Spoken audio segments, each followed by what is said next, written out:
Yeah, welcome to the Lion's Den.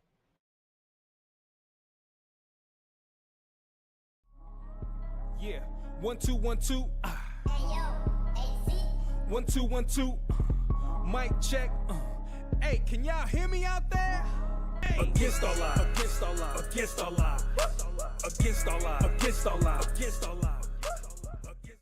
The podcast. Shout out to Rockhound Detroit Lions, man. My pride. All right. It is Monday morning, man. We used to call these Mystery Mondays because you never know what you're going to get, right? Like a box of chocolates. You have no idea what's going to happen over the weekend. The Monday news cycle is either hit or miss. It's either loaded or it's not. And thankfully, over a 4th of July holiday, not a lot of news out of Detroit, and that's a good thing. And Eric's going to tell us why in just a few moments. But good morning. Welcome to the Rise and Grind Morning Show. I'm your host. My name is Will Rock. Co-host Eric Ritamaki will be in just a few moments. We got a loaded show today. We're going to be talking about, who went to jail and who didn't over the weekend. Lions linebacker rankings, defensive line rankings that came out over the weekend. Yesterday I spoke about Alex Anzalone. We're going to discuss that in depth more this morning.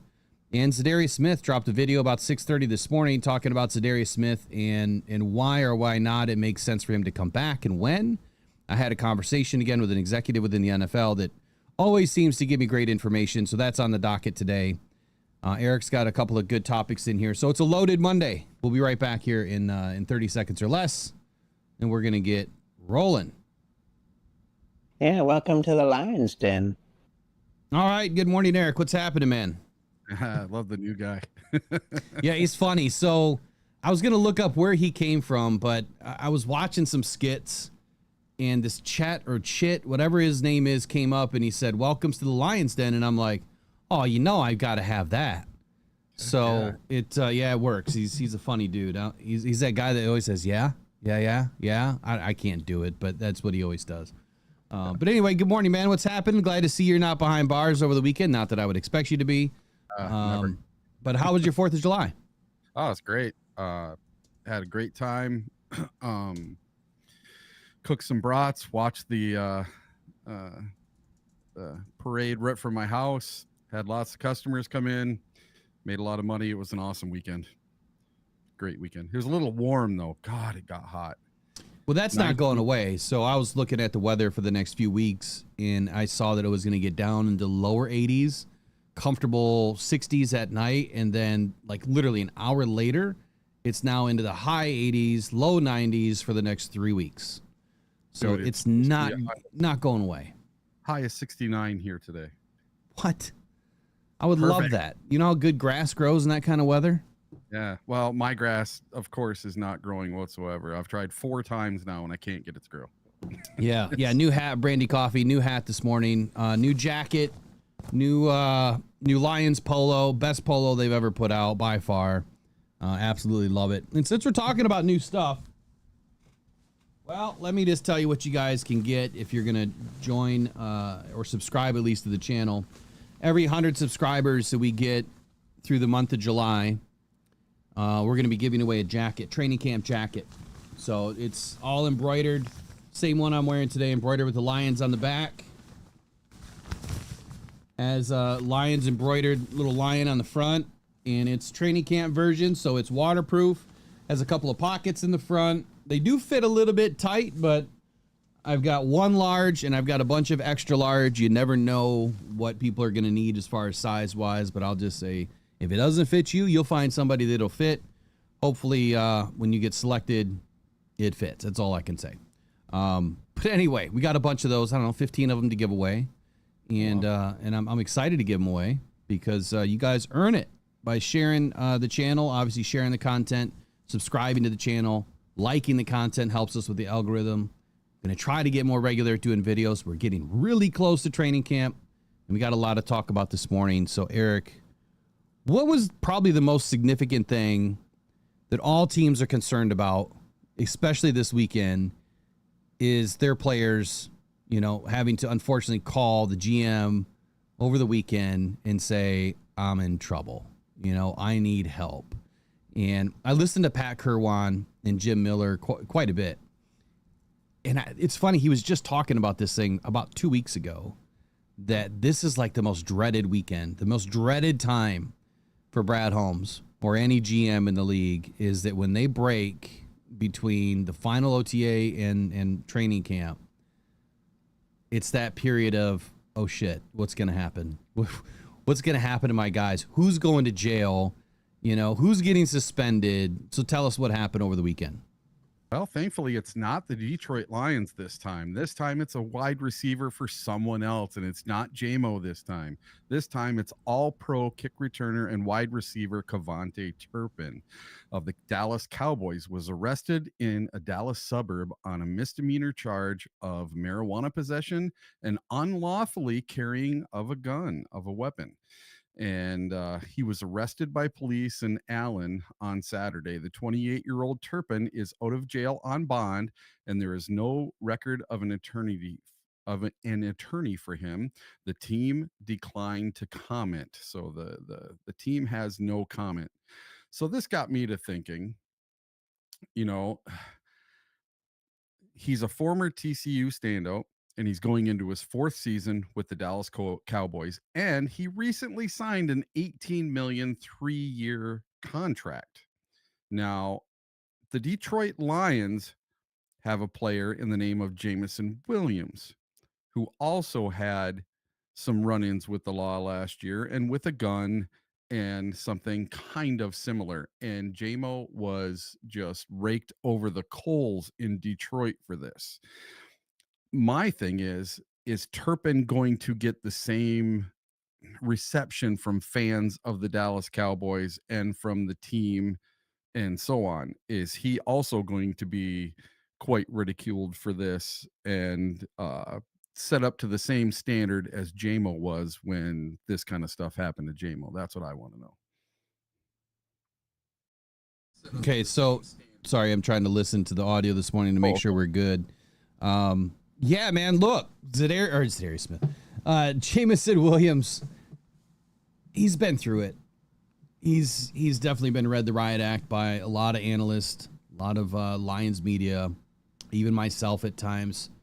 Not too happy with, you know, some of the things that he's done during the offseason, some of the things that have promulgated him to missing games, missing time with the team. And those are things you don't want any player to go through, right? It doesn't matter who it is. It doesn't matter what their status is on the team. You never want to see these things happen. Now, I've heard it both sides, right? And even from JMO, he kind of said that, you know, this is Detroit, and that's why he was protecting himself. So I'd like to know from Turpin, you know, like when more details come out, did he feel that he had to protect himself? Or how much, you know, of the shrubbery did he have on him? Was this something that was a little bit more sinister? You know, are we talking bales of hay here? Or are we talking just a little baggie? Like, what are we talking about? You know, I don't know any details myself, and I'm not going to waste any time, you know, calling, you know, the county down there to get information. We'll just wait and see what happens. But the good news is, like you said, man, no Lions behind bars this weekend, at least that we know of, right? At least nothing's been talked about yet. Nothing's come out. It usually would come out right away. And that's great, man. I think that shows the character of this team. I think it shows the leadership of this team, and hope it stays that way for the rest of the season. And you know, while they're playing in the NFL, that they just keep their nose clean. But an all-pro, Turpin is, like you said, 3-year, $18 million deal. So it's not like it's peanuts. I am too curious. Is he going to be as ridiculed as JMO was by the fans? Is he going to be ridiculed by the media? And what is the NFL going to do? Like, are they going to follow in the footsteps of kind of what happened with JMO and the whole gun situation, or are they not? It'd be interesting to see what happens. What were you going to say? Yeah, so something I didn't know about Turpin. So Turpin came out of the USFL in 2022. He had played in several satellite football leagues before joining the USFL, and he secured his spot on the Cowboys by returning a punt and kickoff for touchdowns in a 2022 preseason game. Was one of the best returners in the NFL his first 2 years, but didn't have any regular season returns for touchdowns until he scored one on a punt return and one on a kickoff return during his all-pro season last year in 2024. So that's kind of even more alarming for me that this kid came from the USFL. Well, that means he hustled, man. I mean, he's a hustler. He hustled his way up the ranks, but why was he bouncing around? Yeah. You know, is he just not good enough? He wasn't getting enough, you know, or good enough evaluations, you know, coming out of college. I don't know enough about this guy, so I really couldn't comment either way. Like, you know, why was he bouncing around? Is there more of a reason to it than what meets the eye? Or I guess was it just his path to the NFL, which, you know, sometimes the path to the NFL is just different for everybody. Anyway, I'm just glad that we don't have a bunch of Lions news to cover this morning. Not that kind anyway. But yeah, like I'm excited it's Monday and we don't have to talk about anybody in jail. Like that's we got enough issues, right? And the next issue that we're going to talk about is Alex Anzalone. But before we get to that, I've got to point out, man, like right over here somewhere, you're going to see the Pro Sports Zone kickoff countdown clock, Lions and Chargers, Hall of Fame game. Now, really, this is courtesy of Brandy Coffee, keeping us up to date. But now the clock, 24 hours or 24 days, 11 hours, 51 minutes, and 2 seconds until the Lions kick off versus the Chargers. Now, who's responsible for the clock? Well, it's none other than Pro Sports Zone. You guys got to get into the zone and get all of your Lions gear before training camp, whether it's training camp gear for the Lions, if you're looking at getting some Red Wing stuff.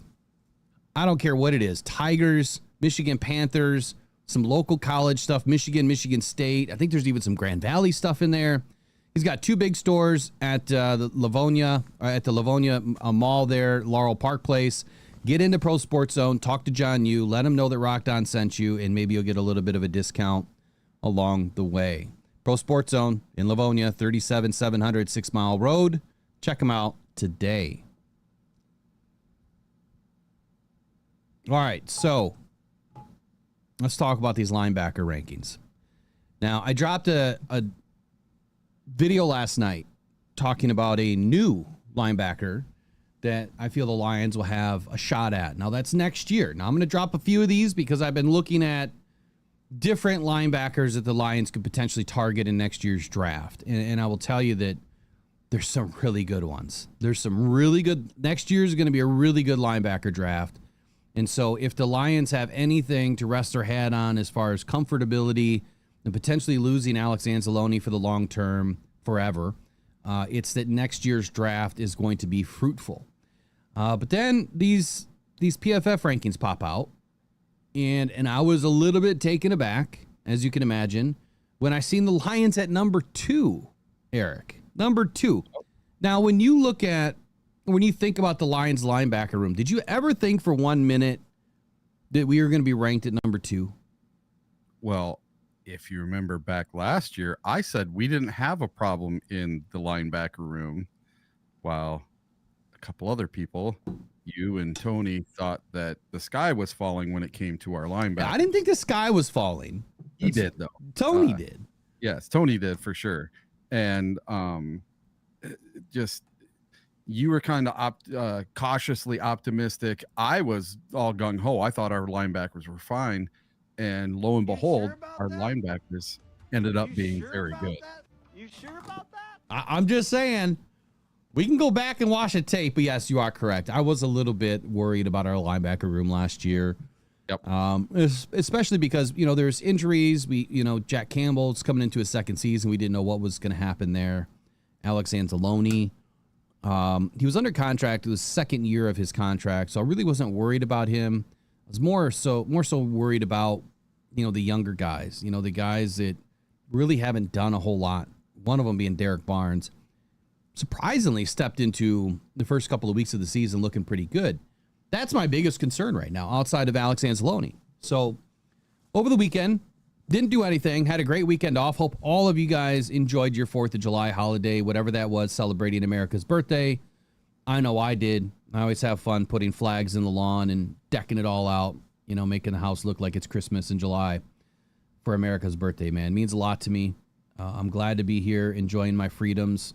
Not many people can just jump on a microphone in every country and talk about whatever they want, and we can. So I'm glad to be here doing this. Now, for the Detroit Lions and Alex Anzalone, again, I had a good conversation with an executive over the weekend.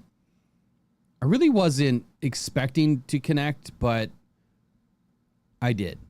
And I did because I wanted to understand where the Lions are in this situation, if they knew anything. If this individual had any information at all that could kind of help us understand why there's a problem in Motown right now with what is arguably the best linebacker on the team.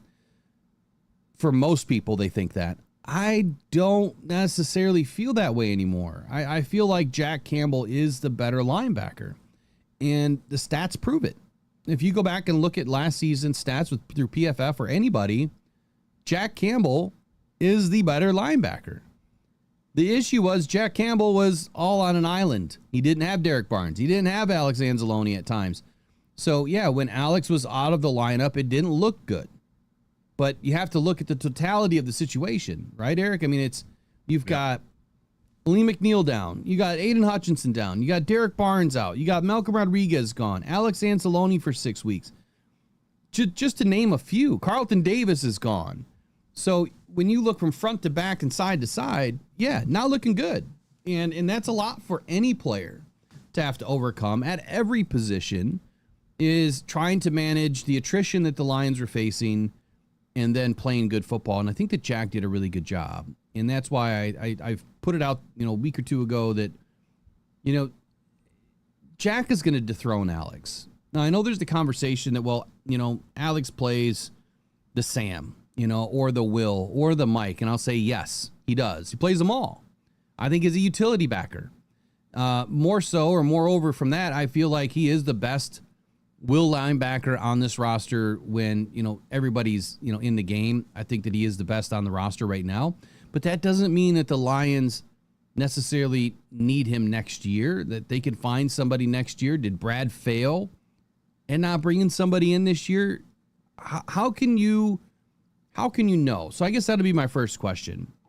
Eric, do you think that Brad failed and fumbled at the Alex Anzalone situation early, and that maybe he should have looked at bringing in my guy, Jamie Sherwood, or somebody else to kind of help fill the role of Alex Anzalone? We brought in Cunningham, but let's just face it, he's not some, you know, amazing linebacker that's going to be better than Alex Anzalone.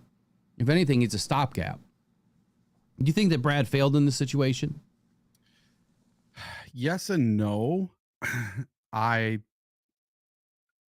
truly believe that Alex probably deserves a little bump for this year, or some assurance that he'll be with the team for next year.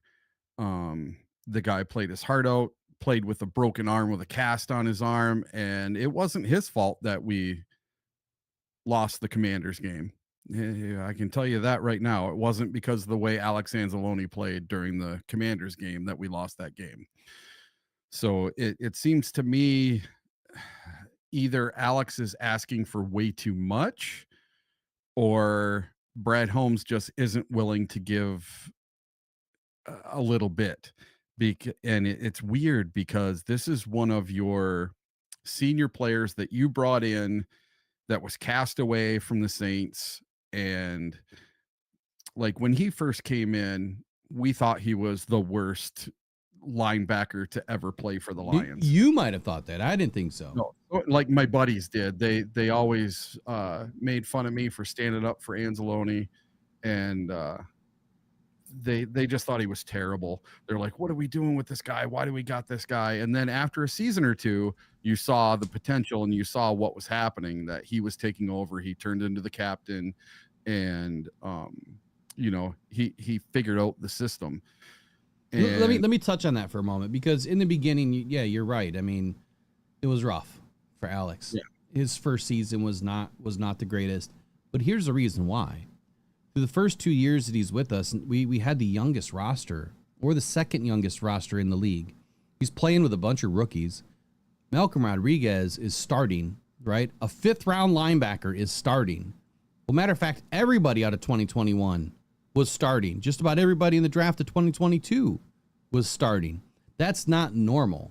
The reason why it was normal for the Lions is they had to have these guys start. They didn't have a choice. They didn't have a good roster.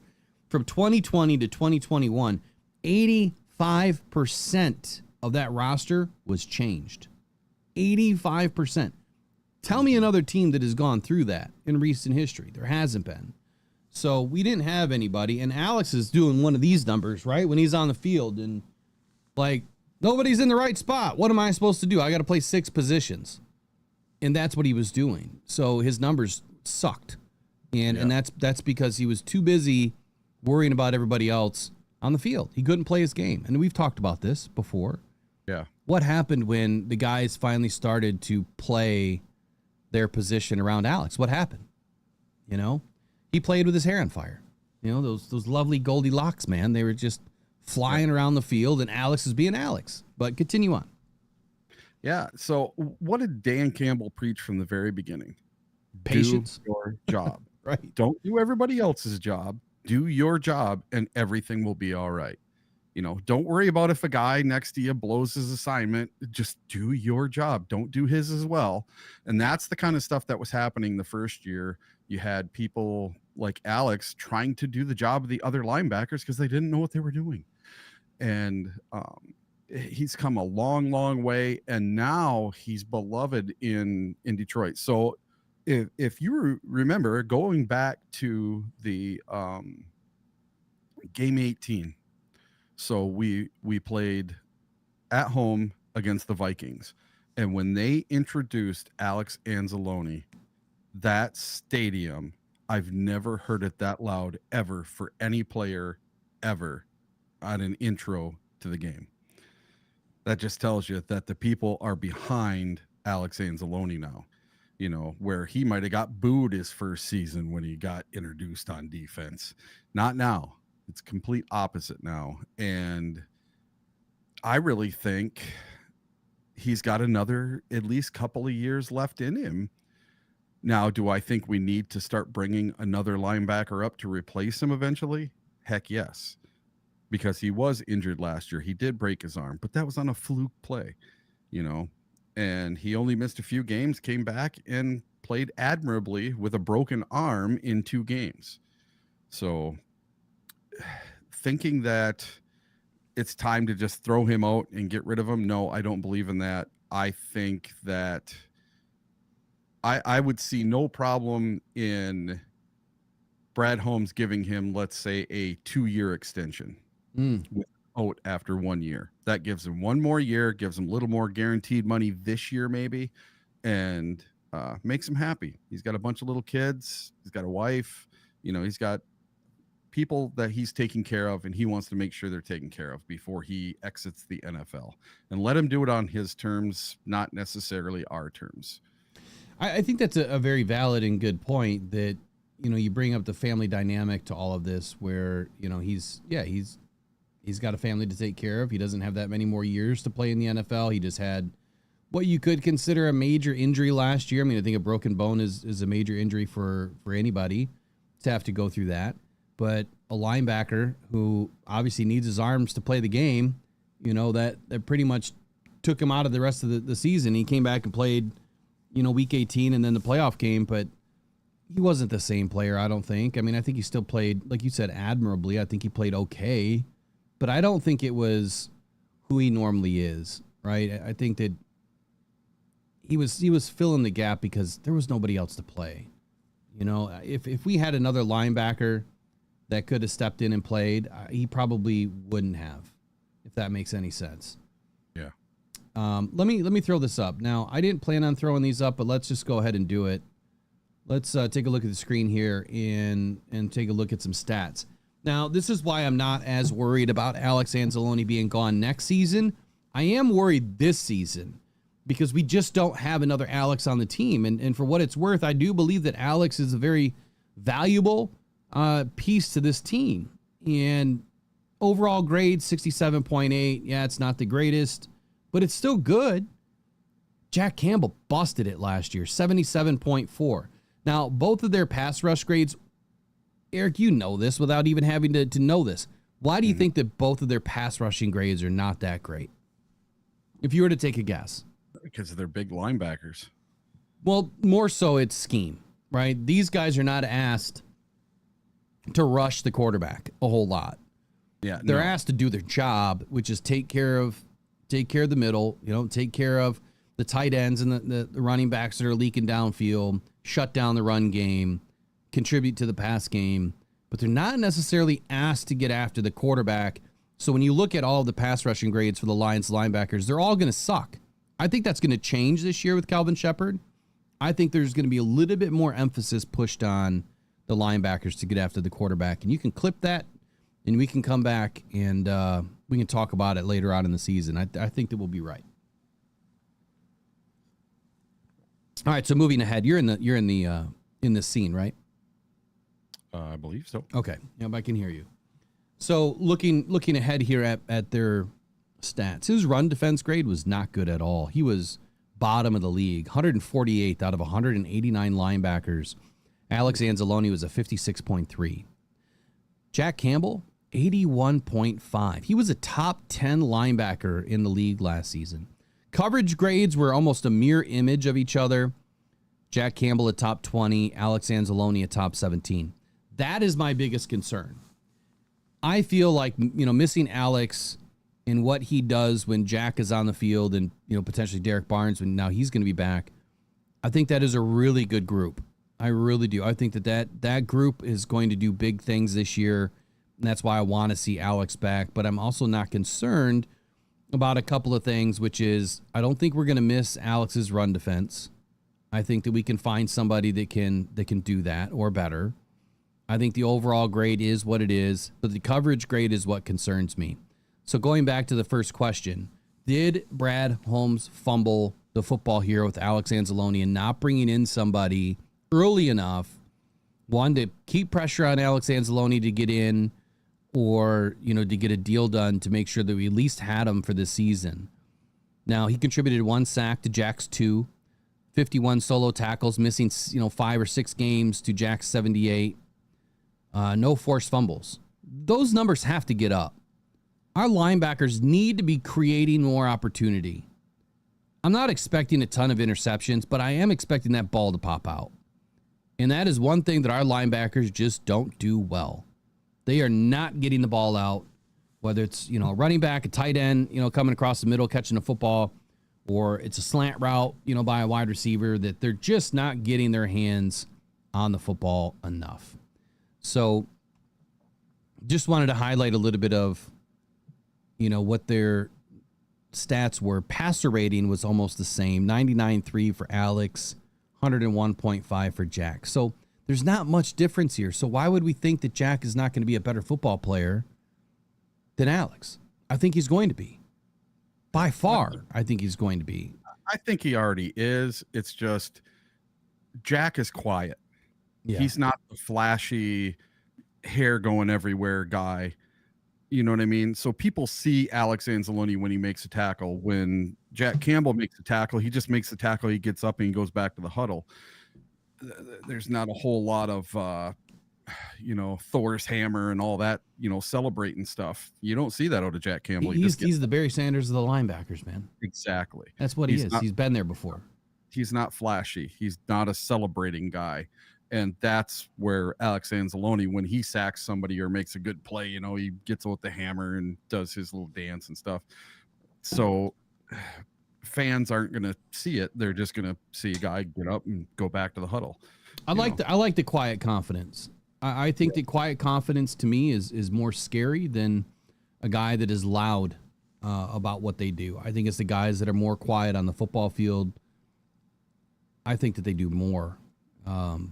They're staying focused. Not to saying that you're not focused by celebrating. I mean, everyone does their little celebrations as long as they get back in and continue to win on the football field. That's all that matters, right?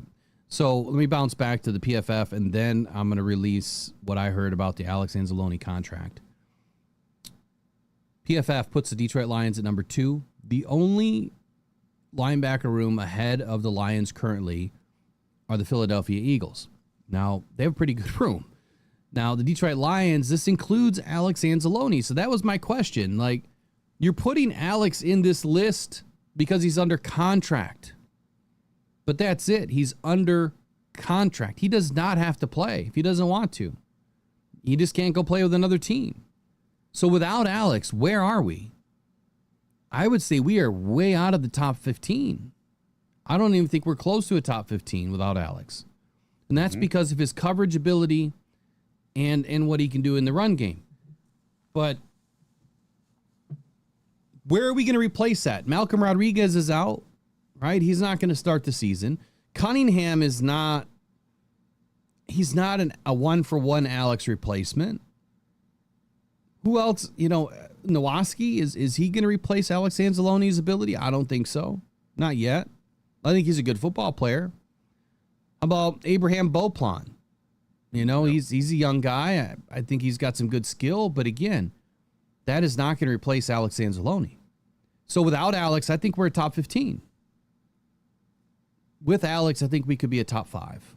I don't know about 2, but I think we could be a top 5. So what it says here is former 18th overall pick Jack Campbell began to emerge as one of the best NFL linebackers last season. 78.7 PFF overall grade in 24 ranked him 10th, and he was one of just 5 qualifiers who earned at least a 74 PFF grade in run defense and coverage combined. Alex Anzalone missed a handful of games last season, but ranked just behind Campbell with a solid 72.1 PFF grade. Malcolm Rodriguez posted an 87.1 PFF run defense grade. That is insane. A 5th round draft pick in what was his 4th season it was a 4th or 3rd season, posting an 87.1 PFF run defense grade. 7th best in the NFL. That's what we're missing. We need Malcolm in that run game. We need to see more 4 linebacker sets on this football field. And we're just not going to see it. Malcolm suffered an ACL. It's going to be a while before he gets back. Alex Anzalone, well, we just don't know what's going to happen with his contract. So the birdie told me this: 13 to 15 million per season. That's what Alex wants. 13 to 15 million. And I thought, there's no way. You know, like the 40-year-old guy says, ain't no way. There just ain't no way this is happening. I can't see how Brad is going to pay in essentially what it is, a 2, you said a 2-year extension. Yeah. So 2 years at 26 to 30 million dollars. I don't see it happening. Now, I get why Alex is doing this. He has no guaranteed money on his contract this year. I personally, I couldn't believe that 13 to 15 million came out of this individual's mouth, but I also felt, okay, this is like the Frank Ragnow deal where we didn't expect it to be about money, but if it was because there was no guaranteed money in his contract. What do you have to do to fix that? Okay, Alex, what is your contract this year? While I'm looking that up, is there anything you want to add to that? No, that seems like an easy kind of fix, at least for this year. Guarantee his contract. Guarantee the whole friggin' thing. Give him a check. That's the easy answer, right? Is to guarantee this last season. The whole thing. Just give him his whole check right now before the season even starts. Say, here you go, bud. So that's only a $6 million base salary this year because you have a proration of signing bonus that gets him up to 7.2. And then he had a roster bonus of 58. So he's already has a roster bonus. He has no incentives. And he's only 2.6% of a cap hit. If the Lions release him, so get this. This was the other conversation. It doesn't make sense for the Lions to release him. Why? Well, they're past the point of June 1. So that means you're going to have to split the baby on the dead cap hit. 1.2 million this year, 1.2 million next year. That's what the Lions will assume in dead cap. But that's all they're going to save too is, a few $1,000,000. I don't think that it's worth the Lions to get rid of Alex Anzalone. How are you going to replace that kind of an individual for that kind of money? You're talking $6 million, Brad. So yeah, to your point, Eric, the easiest way to do this is say, you know what, Alex, we're just going to guarantee all of your salary for this year. but we can't give you a contract extension. How else? I mean, that's the easy way to do it. Is $6 million worth it for Alex to stay for one season? I don't think so, because he's probably looking at, well, what about 26 and 27 and 28? I want to play 3 more years in this league or 2 more years in this league. How old is he? He's going to be 31 years old right as the season starts. He's played 8 years in the league. He was a 3rd round selection. Probably has 3 more years at least in the league. If he wanted to go more, he probably could. But he wants to maximize right now what he's been able to do, and he wants to maximize his contract. Because like you said, he's got a family to take care of. And it's not like these guys make 100% of their money. There's a lot of taxes involved. There's other people's hands in the pot, right? He probably wants to get something like this guy said, 13 to 15 million. And then I started looking at other contracts, right, around the league. When that number was floated, I'm like, how does that even make sense? Like, what are the other linebackers making right now? And I remember Jamie Sherwood specifically, when he got his contract, I couldn't believe it. Hold on here. And how much did you say that Anzalone is making this year? It's a $6 million cap or $6 million base. It's like 7.3 overall. Okay, $7.3 million. Why don't you do this? Give him $4 million worth of incentives that he can hit and make them hard ones. Make them be an all-pro. Make them be a Pro Bowler. Make them be, you have to at least win one playoff game. You have to make it to the NFC Championship game. You have to win a Super Bowl. Put those 5 things in right there. $4 million worth of stuff. Yeah, I don't see. I think that probably would further push him away. Just me being honest, like, he wants his money. All of those things are team related. You know what I mean? I think that he needs individual incentives, like tackles and sacks and TFLs and, interceptions. But I don't think that if you were to incentivize him like Marcus Davenport, I think that might send the wrong message, right? Because that's kind of Marcus Davenport's deal. But look at this. So Bryce Huff, I mean, he's getting $17 million a year. He had a terrible year with the Eagles last year, and he even came out just the other day and said that he expected it not to work because it wasn't the right system. Something that I've talked a lot about. It has to be the right system for these guys. So Jamie Sherwood, $15 million this year. Nick Bolton, $15 million. This is average annual. Harold Landry, $14.5. Hassan Reddick, $14 million. Patrick Queen, $13.7. Joey Bosa, who's got 1 foot in the grave, 12.6.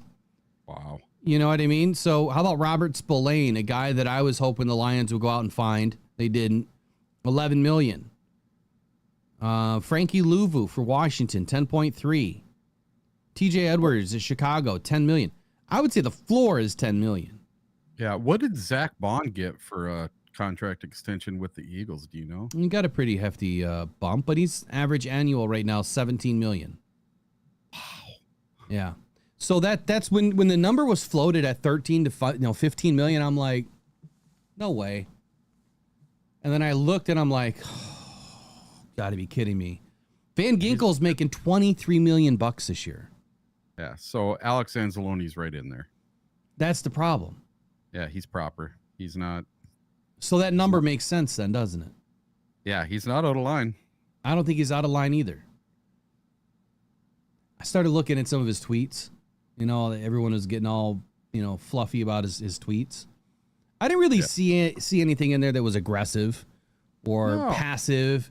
He was celebrating Nick Bolton's contract extension, and I think that maybe he was kind of hinting like, yeah, I want 15 mil. So it kind of made more sense. I started looking a little bit deeper after the conversation, and I mean, I don't see anywhere where he doesn't deserve it. I mean, I think he's been a major reason why this team has had so much success. Am I wrong in saying that? Nope. I don't think so. 100% he has had his fingers in turning this team around. I think so too, man. There's a reason why they brought him in. And they brought him in because they knew that he could be trusted as a leader. They knew that he understood and knew the Aaron Glenn system that was going to be brought to Detroit. And he's played extremely well and helped a lot of these younger guys develop. He's had his hands in Jack Campbell and his development, right?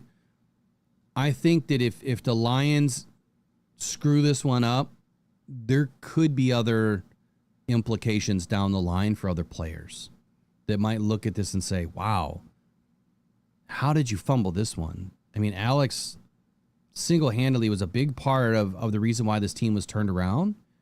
And if you can't pay this guy for what he's done at least, and for what he could potentially do in the future now that this team is starting to have some really good football players, what's going to happen with my contract? You know, does that start to live rent-free in other guys' heads? I don't know. I hope not. Look, I love Alex Anzalone for the player, but I think he's even more better of a person. I think he's a really good dude, you know, off the field. And, you know, I always remember this one, right, from Alex. Everyone wants to be a dog until you got to do some dog shit. And I love that quote because Alex put something out the other day where he said, no other linebacker is asked to do what he has done in the roles that he has had to play. And it's true. He's asked to do way more than a lot of other linebackers are asked to do. In this gap scheme system, too, I mean, it puts a lot more responsibility on the linebackers as well as your defensive line. Pay the guy. If you want to keep him around, you're going to have to pay him. You're going to have to figure out something that makes sense. Yeah, you could probably backload it, but then here comes a question. And then I want to talk about Za'Darius Smith in a few moments, which I got some information in the same conversation about Z. What happens now if you do pay Alex to Brian Branch or Jameson Williams? Because if you do pay Alex, that is going to have some big, $15 million a year is going to have a big implication. We've already gone through this 100 times. There's very little money left to pay these guys. If you want to get them all done, that means every contract's going to have to be in line. If you pay Alex $15 million a year, that is going to cause somebody else heartburn, meaning they're probably not going to get re-signed. Or they're going to become franchise tagged. You're definitely not going to tag Alex Anzalone because, well, you can't right now. He's under contract. So what do you think happens with Brian Branch? And there's a reason why I said that. Not sure with Brian Branch, but I'll say this with Alex Anzalone, and I'm going to be the Debbie Downer guy. Maybe Alex needs to look at his agent and say, "What the F, dude? Why did you give me such a crappy contract?" You know? So maybe he needs to have a little talk with his agent and then go talk to Brad Holmes, because his agent's the one that got him that contract and he's the one that signed that contract. So me being the pessimist fan, hey, you signed your contract, play it out. Yeah, see, I would love to think that way. Like, you know, a contract is a contract, which I know even in this space, when I give people contracts, they break them all the time. So it even is something as small as minute as this, people still break their deals. So it's a good point you brought up. Why did he get such a low contract? Yep. 3 years, $18 million. And so that was signed, well, 25, 24, 23. So that was signed in the offseason after 2022. Mm-hmm. Right? I don't remember what his contract was when he came in. Was it a 1-year deal in 2021 or 22? When did he come into the Lions? In 21, that would have been a 2-year deal. Was it a 2-year deal? Hold on. There's a reason why I'm going down this road, because let me look at his history. This is the 5th year, so it would have been a 2-year contract. Yeah, but I don't know if he came in with a contract or if he signed a couple of 1-year deals. So in 2021, he came into the Lions. He signed a 4-year deal with the Saints. Obviously, it must have been as a rookie. So yeah, he must have been a free agent then when he came to the Lions, and must have signed a 1-year deal. and then another 1-year deal. Or was a 2-year deal? It's kind of hard to figure out with the way they got this lined up here in Spot Track. Yeah. If somebody knows, please let us know in the chat. I'll move off of that. The reason why I was going that direction is because what did he do with the Saints that maybe would have led to him not getting a great deal? Well, his PFF grade was a 60. His pass rush grade was a 49. His run defense grade was a 52. But his coverage grade was a 69. That was in 2020. 2019 was even worse. He was a 49 in coverage, 49 overall, and a 51 in run defense. In 2018, his best season. He was a 70 overall. 2017, those stats aren't coming up. So the point that I'm trying to make here is he wasn't having the greatest of seasons with the Saints. And I think that's why he got a cheaper deal. Also, I mean, rewind time 5 years, contracts were about half as much as they are now for linebackers. So was it a little bit on the cheaper end? Yeah, I think that we would have argued that Alex got a bargain. What's funny is when I put out, an article about what I thought Alex was going to get and then a video, I hit it right on the head with $6 million a year. It was just an average of what I thought that he should make based on what, other linebackers of his tenure and his ability were getting paid at the time. So let's move off of this to kind of wrap up this Alex Anzalone thing. It's quite simple to me. Alex wants to get paid. The Lions need him. The Lions need to do something about it. The only option they have right now is to trade him. That's it. You either trade him or you sign him. Because if you cut him, you're going to lose twice. You're going to lose on cap. You're going to lose on the player. You're not going to gain anything. You're going to have very little dead cap. $2.4 million spread over 2 years. But you're losing a big piece of this team. So it's either renegotiate and extend the guy, or you have to trade him. If you trade him at this point in the season, I think you'd be lucky to get a 5th round pick. Be lucky. That's just not enough for the Lions to do something, with next year. Especially if you lose Alex Anzalone. Give me your final take here on this whole drama. And do you feel 13 to 15 million, a 2-year, $30 million extension is enough to keep him? I think that would be enough to keep him. I think even if you did a 2-year, $26 million, that would be enough to keep him around. But the thing is, like, when he signed his 3-year extension, why did he do a 3-year extension? Why didn't he do a 2-year extension? If these contracts are too long, and by the time you get to your end of your 3 years, you don't want to fulfill that third year because you feel you're undervalued or underpaid. You weren't underpaid 3 years ago when you signed that contract. You were one of the highest paid linebackers in the league, if I remember, back when he signed that contract. And we thought I personally thought it was too much back then, how much they were paying him. So either start signing smaller contracts for shorter periods as players, or play out your contract. That's one thing that drives me nuts about these players. They're millionaires. They're getting millions of dollars. Yes, I know there's taxes taken out. I know there's portions taken out for this and taken out for that. You have your agent, and you've got your family members all there with their hands out, and everybody else, and everybody who wants their cut. But you're still making millions to play a game that you signed a contract to play it for that amount. So from that aspect of it, I hate that as a fan. I hate it when you sign a contract and you don't want to play up to it. If you had a bad contract, I'm sorry. You signed it. I didn't. Yeah. I think that's a valuable point, that contracts are meant to be broken, right? I guess that's what it is today. Yeah. I feel that, to your point too, that why sign the contract for 3 years?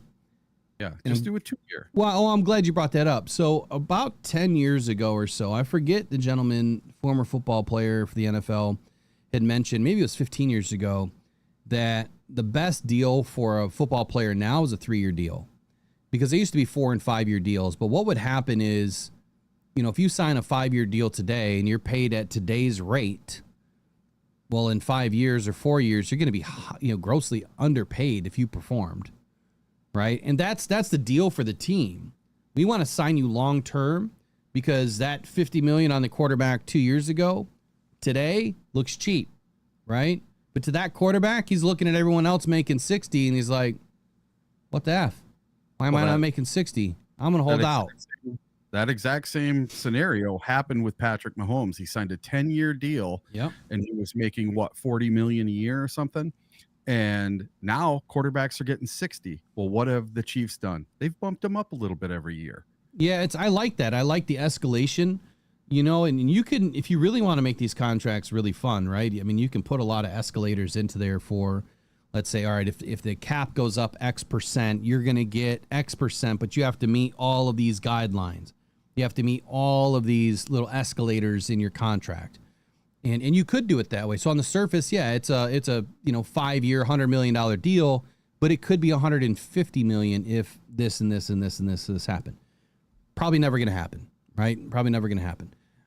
Before we get into Za'Darius Smith, because we're going to be coming up against the clock here to take a brief break, Eric, walk us through a Lions loyalist has raised a red flag. I must have missed this one. Walk us through this, please. So 97 won the ticket. All right. They have a show every afternoon, and they have a personality named Mark Ryan on the show. All right.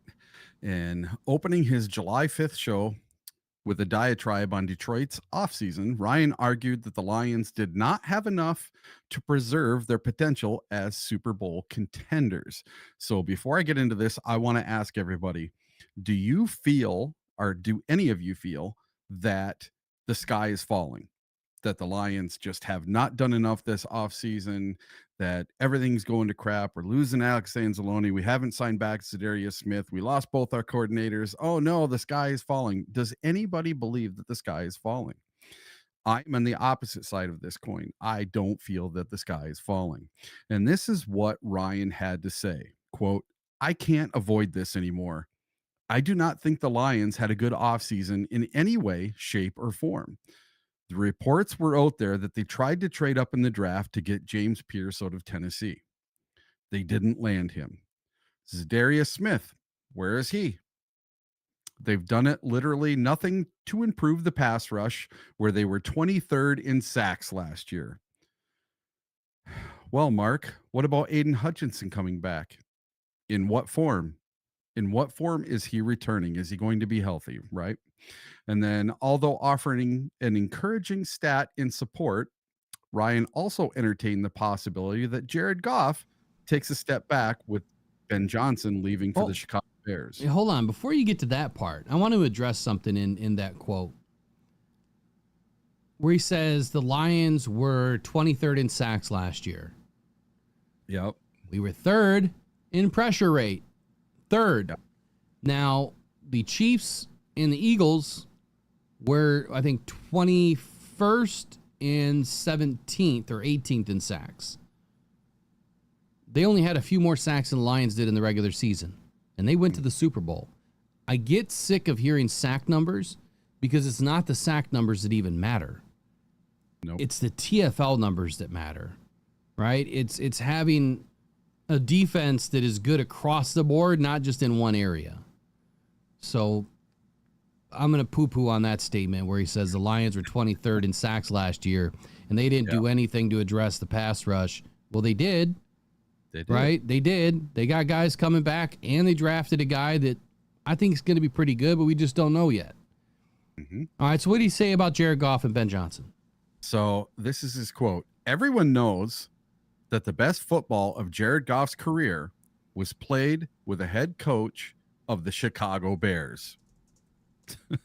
I don't think so. "Well, Mark Ryan, are you saying that he can't do it with a new coordinator? Well, I will say something in support of what Jared Goff can do here, and that is 5 times in the NFL history, a team has had to replace both coordinators in the same offseason.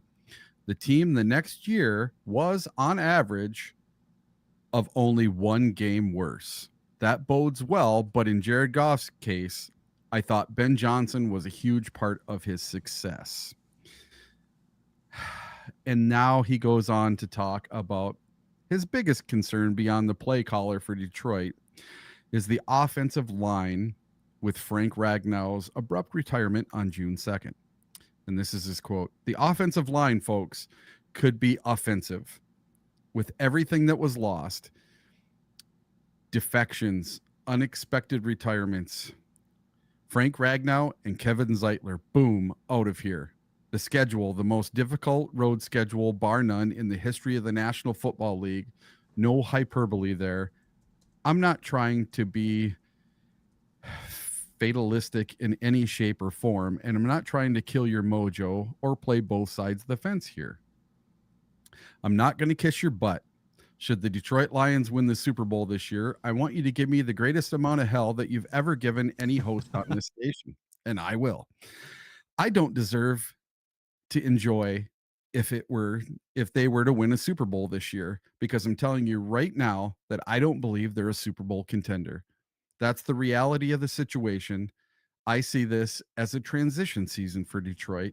New offensive coordinator, developing guys on the offensive line, retooling the offensive line, establishing. Do we want Jameson Williams here for the long term or not? I see this as a transition year for the Detroit Lions." End quote. So he's saying that basically we don't have a pass rush. Jared Goff's going to fall off of a cliff. Neither one of our new coordinators know what they're doing. And we lost 2/5 of our starting offensive line. And then he doesn't know if JMO's going to work out. So that's the 5 things that he's talking about here. This guy's talking out his butt, because I think he's trying to compare us too much to not last year, but the year before, when the Eagles lost both their coordinators and they went 10-6 and fell off a cliff and lost in the first round of the playoffs. So he's thinking that the Lions are going to be like the Philadelphia Eagles were a couple years ago, where they lost both coordinators and lost some pieces and things just didn't line up. And it took a year before they got back into their mojo and won the Super Bowl. So maybe that's kind of what his thinking is, but I don't think that's fair to compare the Lions to the Philadelphia Eagles. They are 2 totally different teams. They're built differently. They are not the same in any way, shape, or form, because Jalen Hurts is not a Jared Goff, and Jared Goff is not a Jalen Hurts. They're 2 totally different types of quarterbacks. And listen, their running back is a different style of running back than ours. They run a different system than we do. So to compare the 2 teams, you really can't do that, in my opinion. And then talking about our schedule, us having the hardest road schedule in NFL history, you have to remember teams that did super great the year before don't always do so great the following year. Now if you go on paper, yes, it's very hard, but if you look at teams that went from worst to first last year, this could be a year where the teams that we think are going to suck, like the Giants and the Browns and the Steelers, we could think they're going to be easy wins at home. Those could be the teams we lose to, and we could end up beating the Chiefs, the Ravens, and some of the tougher teams. Commanders, So, Eagles. I mean, you name it. all Yeah. of So them. let me put a full stop on this for just a second. I want to break down some of the things that he's talking about here. I'm going to go back to the second paragraph of his quote, where he says offensive line folks could be offensive. He says the offensive line folks could be offensive with everything that was lost. I'm not even sure how that sentence makes sense. Maybe it's just me. He says defections, unexpected retirements. Okay. Frank Ragnow was not an unexpected retirement to me. This year he kind of was. The year before, 2023, he would not have been. Yeah. Frank got his butt kicked for many years. He's had some crazy injuries that you can't do anything about. I'm not going to beat the Frank Ragnow thing like a dead horse.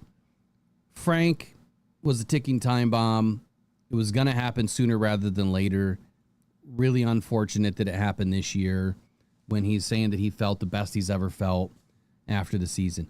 Maybe he said that because the year before he said he felt like crap and then the world came down on him that he was going to retire. So maybe he just said he was feeling great just so he didn't make the same mistake that he said last year. We'll never know. Kevin Zeitler was a 1-year deal, right? Is that an unexpected loss or a defection? No. He wasn't expected to come back. And how are you going to keep somebody like that wants that kind of money? Now, if Frank Ragnow had retired prior to Kevin Zeitler leaving, probably Kevin would be in town right now. But didn't he also go closer to home, Eric? I mean, remind me.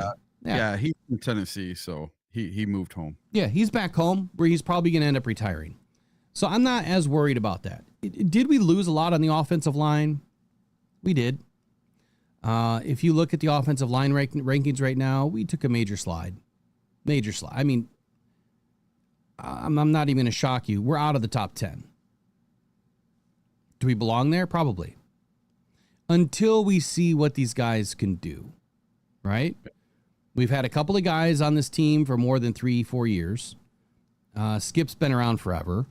Ratledge and Frazier are rookies that, they're going to have to play well above their means this year. But they've got some really good pillars to the left and right of them that should be able to get these guys trained up. Is it going to be smooth sailing every week? Probably not. Are we going to have to depend on the defense more than just the offense? Absolutely. So, yes, it's not going to be a perfect season, as perfect as it can be. But you know what? Last season wasn't perfect. We had a lot of losses on defense.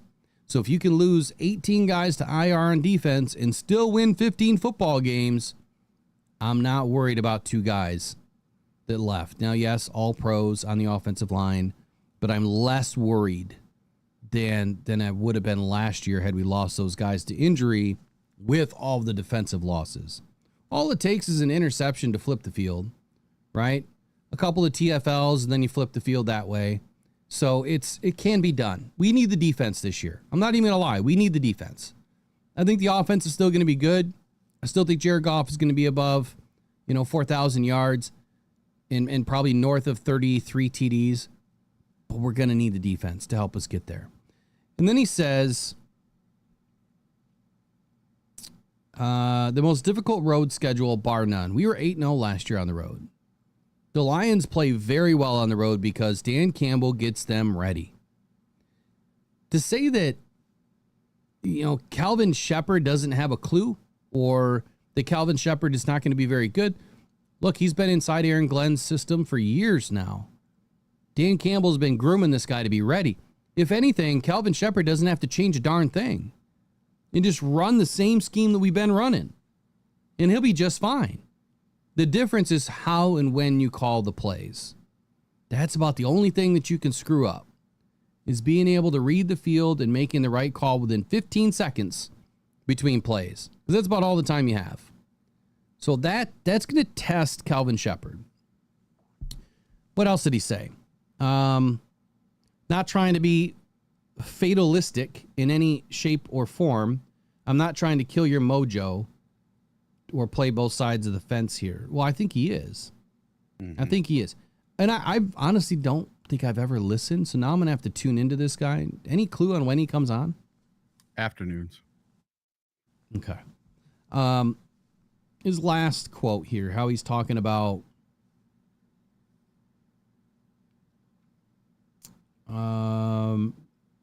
I don't deserve to enjoy it if they were to win a Super Bowl this year. I'm glad he said that, right? And I missed my hard stop at 9, so I'll be right back here. I got to get in the habit of stopping before 9. Next time we're getting close, Eric, just yell at me. All right. We'll be right back here. Just a few minutes or a few seconds here.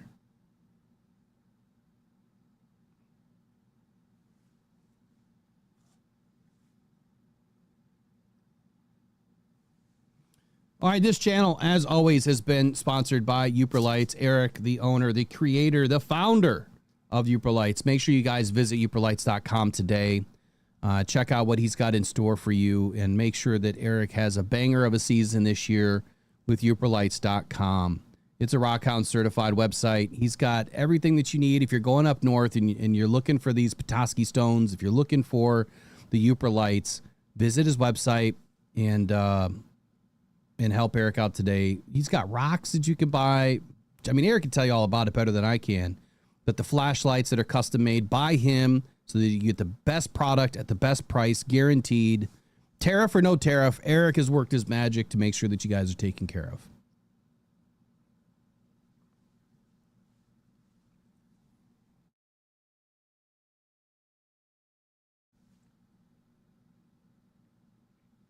Okay, we've been getting into quite a few conversations this morning about just a couple of topics, really, and where the Lions are going to be going to this season, or where they should be this season. And I got to tell you guys, look, I am less worried about this season than I was a month ago.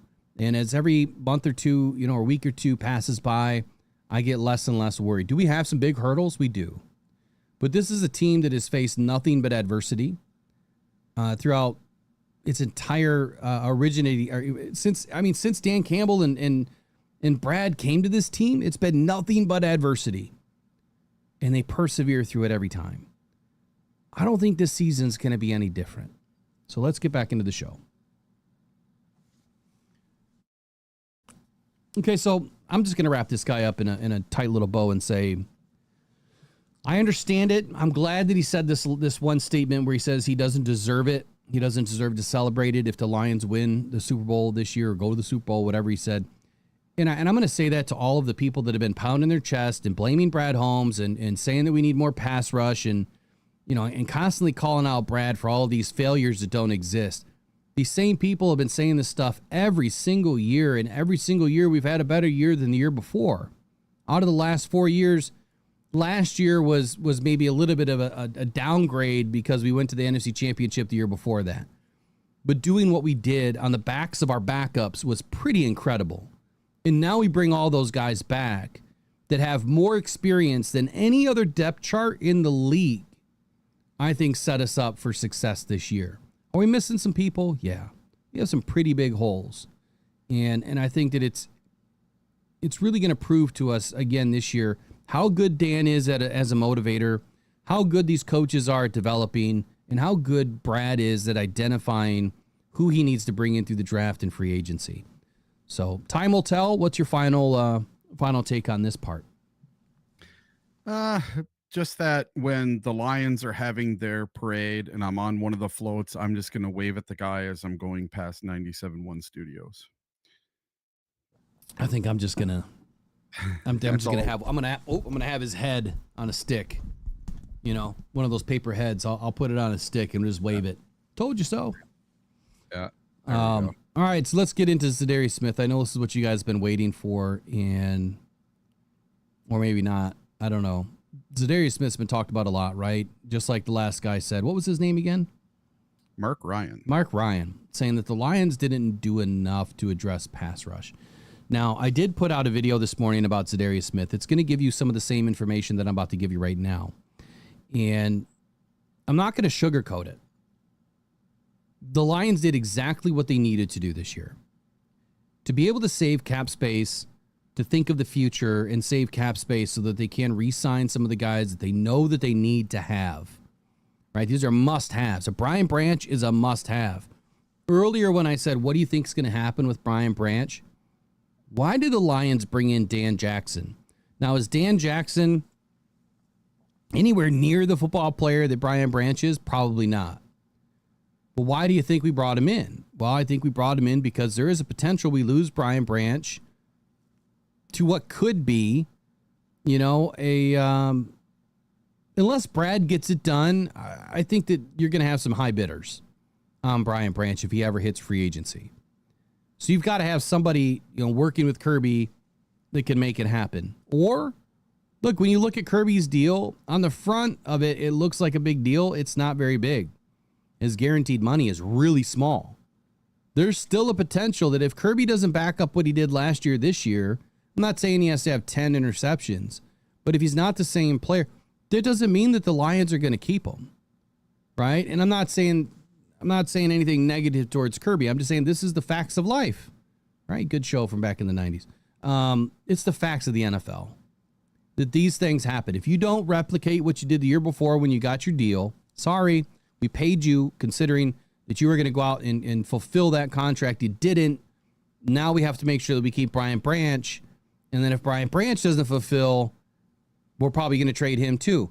That's what I would do as a GM. You know what? I would continue to fill the hopper with good guys to make sure that you have somebody to replace them. But now we're talking about pass rush again, but I got some good information and I hope it makes sense. So over the weekend, the same guy talked about Alex Anzalone, that, and Kevin, you had mentioned something about a rumor that he might hold out. Alex may hold out. I didn't hear that.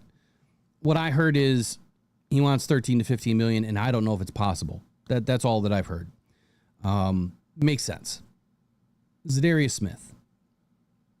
The main reason why Za'Darius Smith has not been signed yet, speculating, of course, is that there is a handshake deal with the Lions.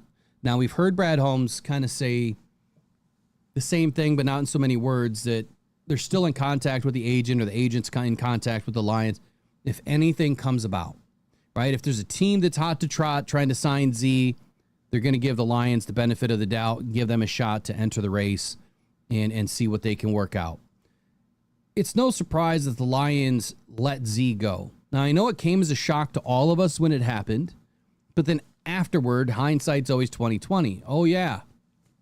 He was going to make $17 million for one season, of which 5.2 or 5.6 of that was going to be in 2026, and he wasn't even going to be on the roster. So it made sense, right? It made perfect sense as to why Brad did what he did. Well, Z hasn't been signed by anybody else. And the main reason, what I heard over the weekend, a big shout out to you, Michael Garrity, for the $2 super chat, is every team is waiting as long as they can, but most importantly, until after week 1.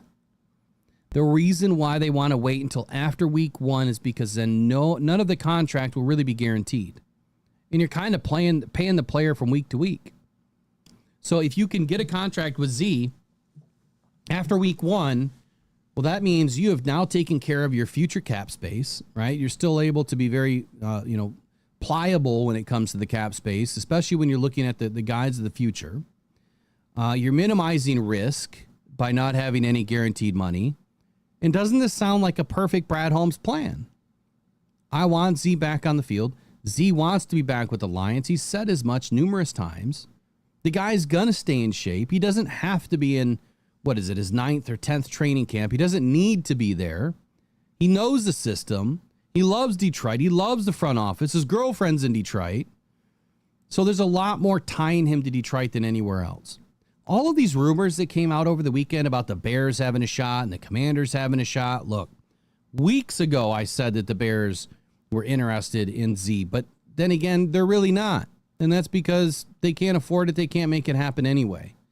I guess any team could make it happen if they wanted to. They could go over the cap or, whatever they needed to do to make it happen. They could do that. What I don't understand is it seems like all of the media people just kind of get together on a Saturday afternoon and they say, hey, I'm going to write this, and why don't you write the same thing? Name it different. And then you down there, hey, you write the same thing a little bit. And then you 4 over there, you write the same thing. I swear to God, that's what they're doing. Because it's the same article that comes out from everybody at the same time. Have we not noticed that yet? It's the same stuff day in, day out by the same people. They all talk the same crap. Now, a lot of us talk about the same stuff. But the one thing they haven't said is this. If the Lions were to bring back Za'Darius Smith, 2 things have to happen. A major injury in training camp or week 1 of the NFL season. It's that simple. At that point, they can negotiate a fairly decent contract that is incentive-laden for Za'Darius Smith with no guaranteed money. Reaction. Yeah, sounds good to me. I don't think he's going anywhere. And I truly believe if somebody else tries to sign him, that they'll give Detroit a chance. But until somebody tries to sign him, I don't think anything's going to happen. I think that's the thing too, that why hasn't another team signed him? It's not like they haven't called, and it's not like we're able to get that information. And let me be clear about that. I could call Za'Darius Smith's agent right now, and guess what he's going to tell me? Nothing. Absolutely zilch. If I were to ask him a question and say, hey, how many other teams are coming after Z right now? I'd like to print an article or do a video, and I'd like to get a little information. He's going to be like, who are you? And no, we're not going to give you that information, because why would I? Why would I give my hand to you or anybody else in the media or anybody else that does content creation? They're not going to do that. And so when I see, these articles, or when I see these headlines or these titles that, I don't know, I think Raw B1s or someone just said it a minute ago that Alex Anzalone was going to hold out. I haven't heard that. I have no idea who said that. But if they're saying that they're hearing this stuff, where are they hearing it from? Unless you're friends with Alex, I doubt that information came from inside the Lions or anywhere else. So on the conversation to Za'Darius Smith, I think it's simple. Why would you want to pay somebody right now when you don't have to? They literally have like 10 guys in the defensive end room. And we keep having the same conversation about, the Lions need another major defensive end on the other side, and they just don't. They didn't need one the first 4 years. They don't need one now. There's not any teams in the NFL that are built that way. I think that we watched the Browns pass on Abdul Carter. They had a clear shot at the guy. If you need the two best guys in the league on the same team, what would you have around the rest of that team? Right? You might have the two best ends, but if you don't have an interior, your ends are meaningless. You might have a really good interior, but if you don't have decent linebackers and a good backfield, it's all meaningless. You have to, if you look at what Brad has done, he's painted the field in every first round with a different position. He's never reached back to the same position twice. He's going to get to a point where he's going to have to, but I think that's when contracts start to happen and the roster roulette starts to make sense. So Za'Darius Smith, I'm not expecting him back right now. Definitely not in camp. I think that if you see an injury or two or three that happen, probably then you're going to see something happen with Za'Darius Smith. Otherwise, it's waiting until after week 1. Final thoughts on Za'Darius Smith, and then I'd like to know in the chat, why is it so important that we get Z back? What did he really do last season that you feel is far and away better than what anybody else can do for the Lions this year? Well, I don't think there's necessarily anything he does far and away better. It's just, I think he's another competent end to match with Aiden Hutchinson. Now, is he a one-for-one comparison with Davenport? No, I think they both bring something different. I think Davenport's that big set-the-edge guy. Z is more of a get after the pass rusher kind of guy on some plays. Just they're two different molds, two different types of players. I think it would fit really nicely to have one of each playing on the opposite side of Hutch. But we don't know what Hassanin's going to bring to the table. We don't know, are they going to play Paschal at edge again this year, or are all these other players that we have at the edge position, are one of them going to step up? Are one of them going to have the amazing season? We just don't know. We don't know what we have until we get to training camp and get to see these players. All these players have an off season where they're working on themselves and trying to become better football players. And then you have all the new guys that are coming in, undrafted guys. We have our draft picks that are all coming in, having to learn the system, having to learn everything. And it's going to be different this year. And I think everyone just wants that binky. They want that comfort blanket to take with them in Za'Darius Smith. Not that he's so much better than everyone else, but this made them feel comfortable last year when Hutch went down. Yeah. Yeah, my bad, Robbie Ones. It wasn't you. I put a little correction there. It was Kevin that mentioned the potential holdout by Anzalone. And it's just coming from other channels or news media or wherever it's coming from. Not calling anybody out specifically about anything. It's just the conversation, these types of things that get mentioned. I'll never understand it. I don't understand the negativity. And I thought it was even hilarious when you see titles that say, well, a positive person. What was that title?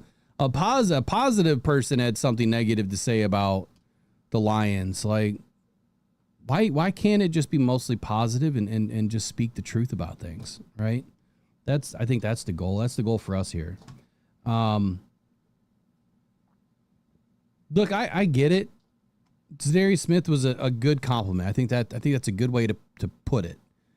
But why can't Marcus Davenport be a good compliment? If he stays healthy, is everyone trying to say, or the people that believe that Za'Darius Smith is better, are they trying to say that if Marcus Davenport doesn't stay healthy, or if Marcus Davenport does stay healthy, that he can't be as effective as Za'Darius Smith? Is that what we're saying today? Well, I think people are saying that they saw 3 games with Marcus Davenport and Hutch, but they never got to see 3 games of Za'Darius Smith and Hutch. And they're more wanting to see what could happen more than anything. They want to see, is that magic in a bottle? Yeah. Putting those 2 together. Well, and I think the answer would be yes with all 3. So Za'Darius Smith had a pretty good year last year. At 32 years old, he posted a 74.7 overall grade, 76.5 in the pass rush, 10 sacks, 5 assists, only 20 tackles. I mean, he was good across all areas. 62.8 in run defense. He is 6'4", 275 pounds, so he is more of that bigger defensive end, right? Like Marcus Davenport, who is, gosh, what is he? He's 6'6", 265, 270. The thing I like about Marcus, though, is he spent this entire offseason in Detroit working out, getting ready, staying in shape, going through training to make sure his body's right. The difference is for about 4.5 years of age. Marcus is 28, former first-round pick. Yes, he has not stayed the healthiest. But what did we witness last year when he was healthy? To your point, we witnessed 3 games with Hutch, and we didn't witness that with Z. How good was Hutch in those first 3 games last year? Oh, he was amazing. Right. And the reason he was amazing was because of Davenport crushing the can on the other side, forcing the quarterback back over to Hutch. And we just don't know if that would happen with Za'Darius or not. Would Za'Darius get the sacks as well? Because Davenport wasn't getting the sacks. It was Hutch that was getting the sacks. At the end of the day, it's like, who cares who gets the sack? I want to see TFLs. I don't know if people understand this. And you know what's going to pop out today is I'm going to release the video kind of talking about this topic. We'll talk a little bit about pass rush in the video, because I listened to a certain, will be a Hall of Famer soon, Jared Allen. I think we would all agree that Jared Allen was a pretty damn good edge rusher, right? He had a lot to say about, I don't want to give it all away, but he had a lot to say about the position, and not necessarily about Aiden. I'll give you this. He talked about his top 5. Where do you think Aiden was in his top 5? Talk about current players. Where do you think Aiden was in his top 5? 4. How about not mentioned? Really? Not mentioned at all. In the entire conversation, never mentioned Aiden Hutchinson at all. He mentioned Myles Garrett as his number 1. He mentioned Micah Parsons. Never once mentioned Aiden Hutchinson. So I'm looking back at last year's sack totals, okay? 2024. Let me just throw this up on the screen. Let me throw this up on the screen. I hope you all get a kick out of this. All right, Aiden Hutchinson, 2024, just so you can see it up top. Those are the games he played in. I'm going to try to blow it up a little bit. Okay, this is week 1 against the Rams. He had 1 sack. Week 2 against Tampa Bay, 5 sacks. Week 3 against Arizona, 1 sack. Guess who was in all 3 of those games? Davenport. Marcus Davenport. And when Marcus Davenport was out of those games in week 4, 0 sacks for Aiden Hutchinson. And then he got his final sack of the season when he broke his leg against Dallas. Best grades of the year, best grades ever probably for Aiden Hutchinson when Davenport was in the game. Your Honor, I rest my case. Davenport's going to be fine. Ahmed Hassan, he's going to be fine. You know, he might be a 2-year developmental guy. I think just his CrossFit ability and how he's able to bend and his ability to naturally bend, I think is what is going to surprise a lot of people. There's something that Jared Allen said that I've been saying now for a while and kind of what's more important. And he talks about freedom of the position and how important that is or not.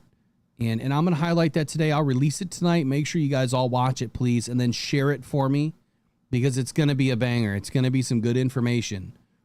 I know that my videos may not be, you know, crazy, spicy, fun, laughing. It's going to be full of really good, really honest information, right? The things that nobody else is doing. And if you go back and look at the videos later throughout the season, like, dude said that before, right here. And it usually happens every year. What's next, Eric? Let me take a look at the list. But that's really it, man, on Z and Alex. I know it tied up an hour and a half today.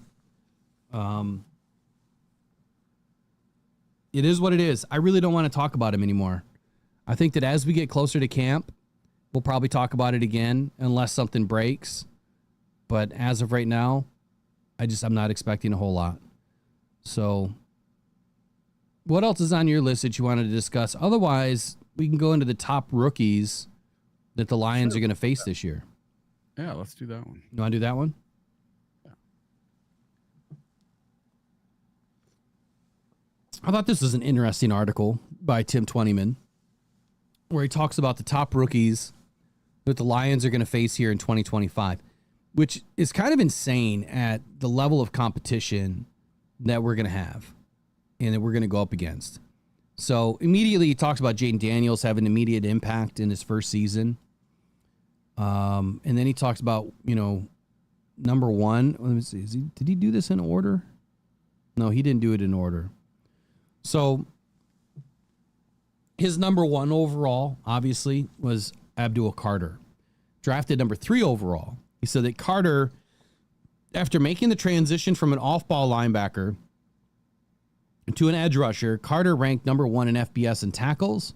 Tackles for loss, 23.5. I'm going to keep saying TFLs until one of us goes deaf because TFLs, to me, are the most important thing. He was number 2 in pressures at 66 and number 7 in sacks with 12.5 last season. Here's how it affects the Lions. He says, Detroit has one of the most consistent tackle tandems in the NFL in Penei Sewell and Taylor Decker. The Lions ranked in the top 10 in the league in sacks allowed, 33 in 2024. Detroit will not see Carter until week 12. And by then, he'll have plenty of reps under his belt and will have settled into his rookie season. Can he be a double-digit sacker as a rookie is the question. Okay, I'll give you guys the same question. Will Abdul Carter be a double-digit sacker in his first year? And I'm going to follow that up with this. Will he get a sack against the Lions when the Lions face the Giants in week 12? Eric, what do you think? Because there's something I'm gonna take from this. I'm gonna run with it a little bit, but what do you think? Sure. I say no to both because he's playing with the Giants. Now, the Giants have a good defense, and he's got some help. So Carter is not playing all by himself. But in my gut, I just say that he is not going to get more than 9 sacks, and he is not going to get one against the Detroit Lions unless he makes some kind of move to get to the inside against one of our rookie or rookie-ish guards. So unless they move Carter inside or something, but Carter's going to be playing more of the defensive end position if I take what this article is saying. Yeah, so for me, it's a no too. Can he be a double-digit sack guy? So let me walk that back. The answer is no to the Lions, yes to double-digit sacks. And the reason why I say that is that New York Giants front is looking pretty insane. Just to kind of give you an idea. Can't remember everybody's name right now. Kayvon Thibodeau. Yeah, so they have, let's see. They have Dexter Lawrence, Brian Burns, Bobby Okerke, Abdul Carter, who's going to play the Sam linebacker position, potentially. They have Robertson Harris. They have Darius Alexander behind him. Jeremiah Ledbetter on the other side. I think I already said Dexter Lawrence, but this might be one of the best, yes, Kayvon Thibodeau, the best defensive lines in the league. Mm-hmm. Whether or not the Giants can actually make it work, that's the question. So I said no against the Lions. He's not going to get a sack, and here's why. So Tim Twentyman mentions that, Abdul Carter is going to have plenty of reps under his belt as a rookie. Well, so will Tate Ratledge, and so will Frazier, and so will Mahogany, right? Or Graham Glasgow, whoever's starting in between the two tackles. Because it doesn't mean that Abdul Carter is just going to fire off the edge. He's going to fire on the inside. So our guys are going to have just as much reps as he is. I think that's going to be the better matchup for Abdul Carter that he probably faces all season, to be honest with you. And I understand that the Lions currently rank out of the top 10 as far as offensive line. I just feel like we're going to handle the Giants. That's going to be one of the best defensive lines to watch this season. I don't know how defensive lines work in some fantasy leagues, but if there's one that I'm taking, it's that one. Next up, number 2. Do you want to run down this one for the Browns? So the Browns' Mason Graham, he was drafted number 5 overall. The former high school champion wrestler plays with terrific pad level, leverage, and strength. He was a consensus All-American last year after recording 45 tackles, 3.5 sacks, and 7 tackles for loss. And how does this affect the Lions? A matchup with Graham and the talented Browns defensive front should significantly test how much the Lions will miss center Frank Ragnow. The Lions will face him in week 4, a little earlier, September 28th at home. So far, both of these games have been home games against these rookies. Yeah, which is good. And Mason Graham, he's going to have the best, basically, overall defensive end in the league playing with him. So I don't know who the other 2 people are on the line, but... Oh, for the Browns? Yeah, for the Browns. Oh, my goodness. Man, the Browns' defensive line is also looking good. They loaded up, too, huh? Well, I mean, come on, you got Myles Garrett. Yeah, well, that's what I mean. Myles Garrett and Mason Graham, what more do you need? Yeah, well, they have Malik Collins. They have Isaiah McGuire, who I know is not a household name, but the guy's actually pretty good. They also brought in Carson Schweschinger, who I believe the Lions were targeting, in this draft. They just couldn't get to him. So Jordan Hicks, Mahamad Diabate. So they've got some really good guys. Devin Bush, I mean, he's been around forever. They got Joe Tryon Shoyinka, and they got Julian Aquara back there as a third defensive end. What about bringing an Aquara brother back? Why not bring one of these guys back to the Lions? You don't want Julian back? I mean, they say we need another edge. Why is he the third fiddle? Or 6th fiddle, if you will, for the Browns. Browns have a really good defensive line too. I would say that they're probably going to flirt with a top 10 this year. As far as the Browns, look, we've done a pretty good job against Myles Garrett in the past, and now adding Mason Graham, I think it's going to provide the Browns with what they need on that defensive line. I think they get a sack.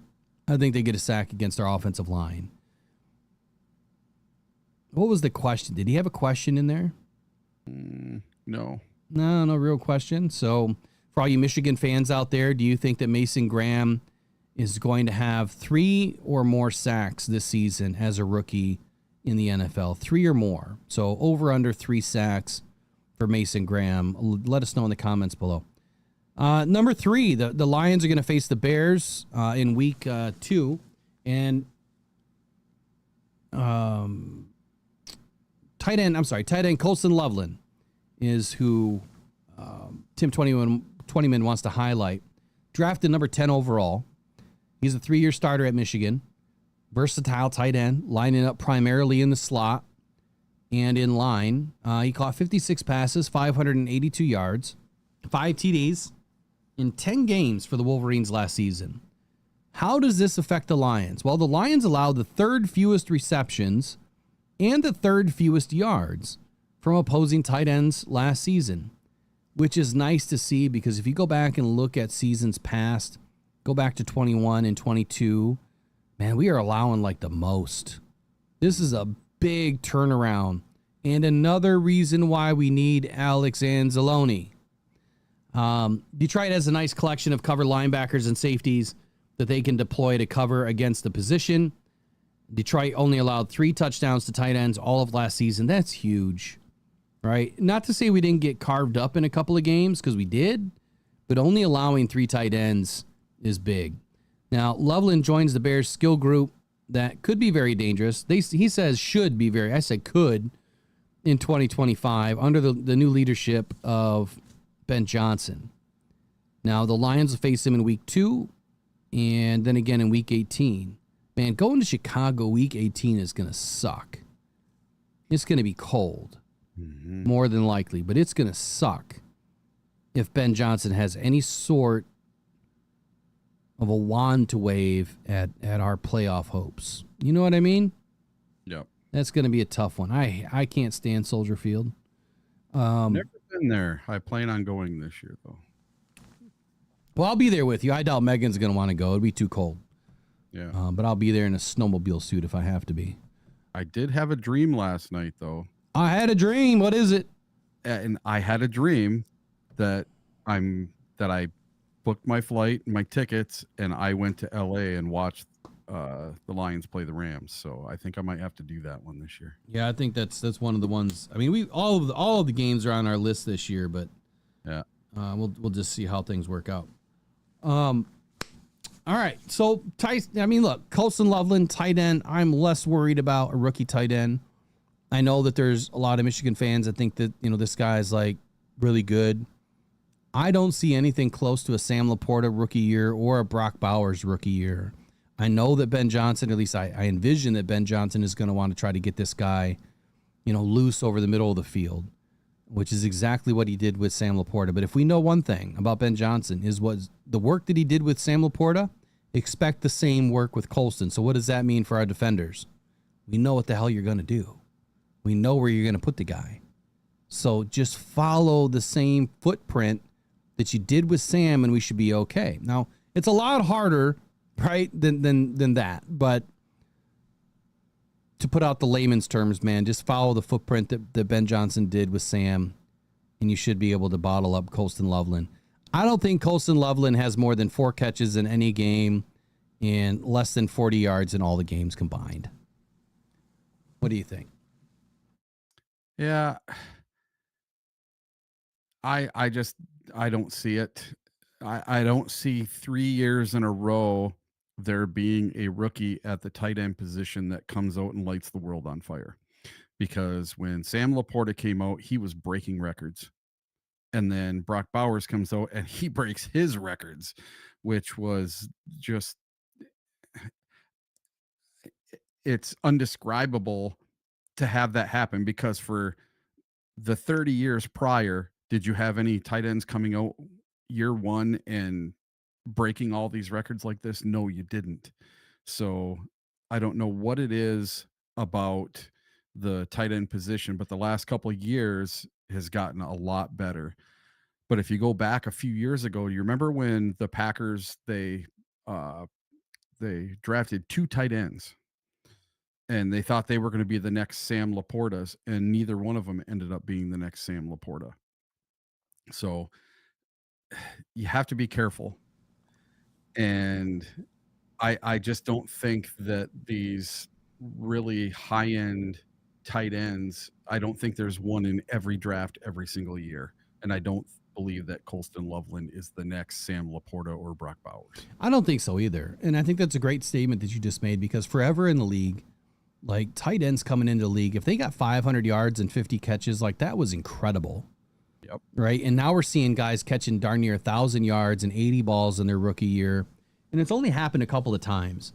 Like Trey McBride didn't do it. What was the other guy that they brought in? There was 2 tight ends that went to the Packers that year. Yep. I can't remember. But Yeah, look, it just hasn't been that good, right?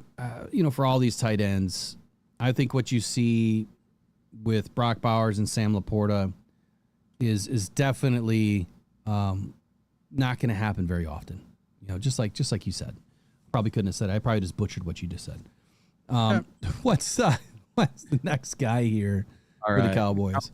The Cowboys guard. But hold on, before we get to that, one thing. If you guys haven't subscribed, so we're coming up to the last, 25 minutes or so.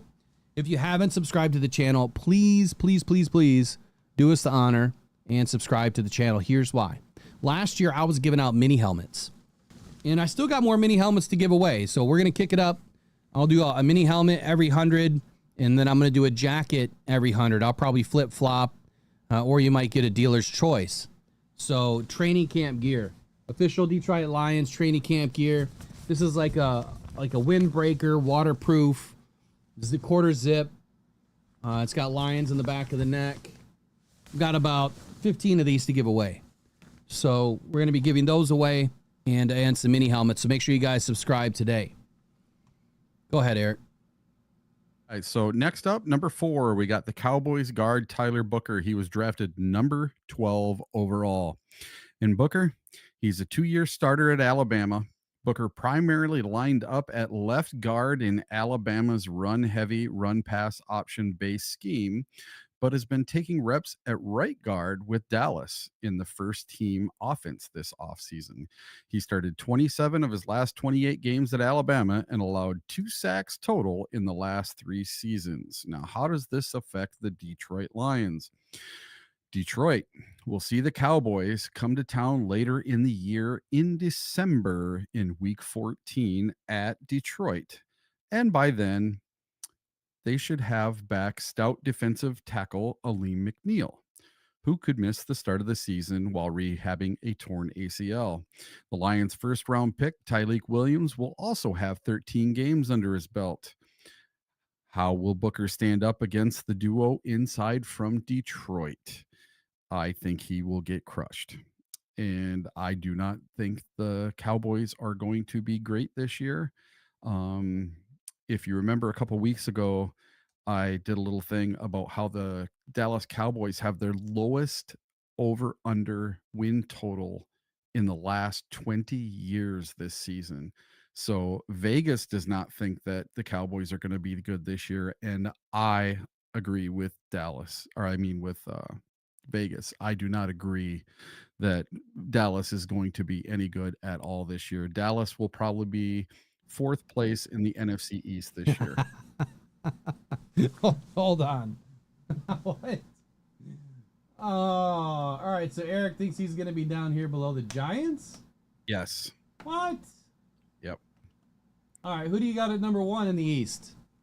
In the East? Yeah, in the NFC East. I'm gonna do something a little out there. I'm going to say the Commanders are going to take it this year. Yeah, so I had Commanders at the top. I'll go Eagles at number 2. And Yep. you're thinking the Giants are going to squeak into 3? Yep. Yeah, I got to put the Giants at 4, but we'll leave that up for you for today. All right, number 5. Shamar Stewart, man, from the Bengals. So what a butt fumble here by the Bengals. They still don't have this guy signed. And they still don't have Trey Hendrickson extended. So we don't even know if we're going to be going up against Shamar Stewart. He may re-enter the draft in 2026, and if he does, he'll become a Lion. I guarantee it. Brad will move heaven and earth to bring that guy in. I think he tried this year. I mean, we heard multiple things about Brad trying to move up in this year's draft, but no team wanted to trade, and if they did, they wanted, I mean, way too much. They know that the Lions are too good, and they're not going to give anything up. So Shamar Stewart, man, he never had more than 1.5 sacks in any one of his 3 seasons at Texas A&M, but the Aggies led in pressures. He led the Aggies in pressures with 39. And I will defend Shamar Stewart, Nick Scorton forever. And we're going to see how their young careers take off. But the Aggies didn't ask them to get after the quarterback like that, right? They weren't asking them to get sacks. It was a scheme thing. You know, there's a reason why a guy like Nick Scorton, you know, goes from, you know, being the Big Ten sack champ to then, Somebody wanted to know what was in my juice today. Yeah, being the Big Ten sack champ and then going to Texas A&M and then not really doing a whole lot. The reason was the scheme. But Tim Twentyman says it affects the Lions because Stewart has a rare combination of athletic traits and motor that could make him a really productive edge rusher in the NFL despite the lack of sack production in college. I would say despite the lack of really any production. But yeah, he was a pressure, you know, he's a pressure guy. We face him in week 5 in Cincy, which I will be at that game for sure. It's a short 5-hour ride from home. Look, Shamar Stewart is my next Myles Garrett. I'm not even going to lie. The guy's going to be, he's going to be good. He's going to be really good. It may take a couple of years, but he's going to be really good. Same thing with Nick Scorton. It might take a couple of years, but he's going to be really good. I have no doubt about it. Am I worried about Shamar Stewart? Well, I have to say no right now because he's not signed.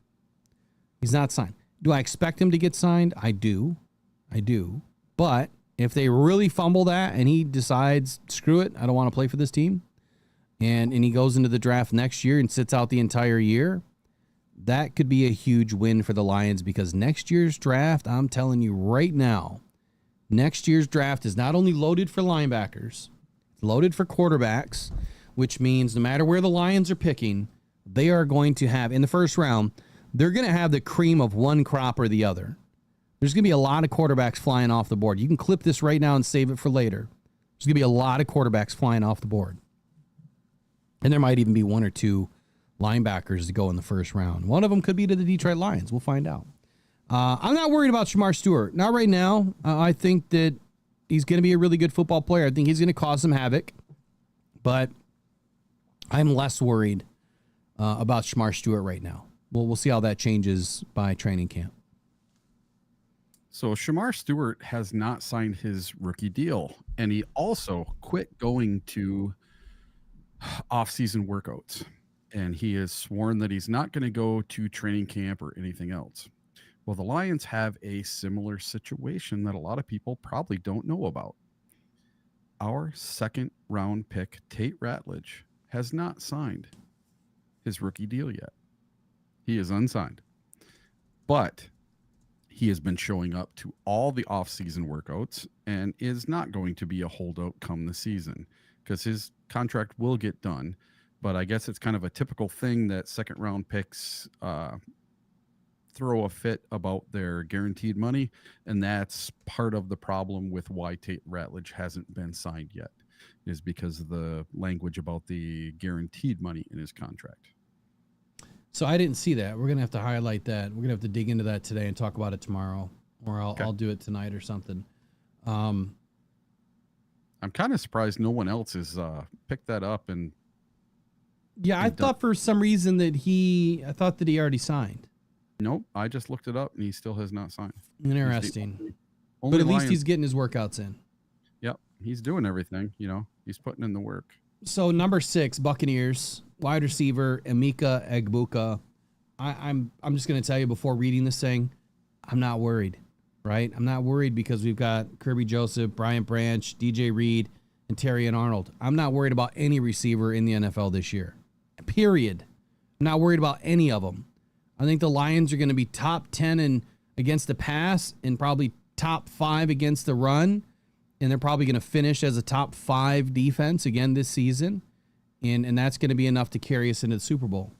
Let's talk about Egbuka for a minute. So a 3-year starter at the best college on the east side of the Mississippi, Ohio State University. You sure about that? Did I say that? You sure about I'm sorry. You sure about that? It's no, I'm sorry. That would be Michigan State. But anyway, Egbuka worked primarily out of the slot and finished his career with the most. We just lost 50 subscribers. No, I'm just kidding. I'm just having fun.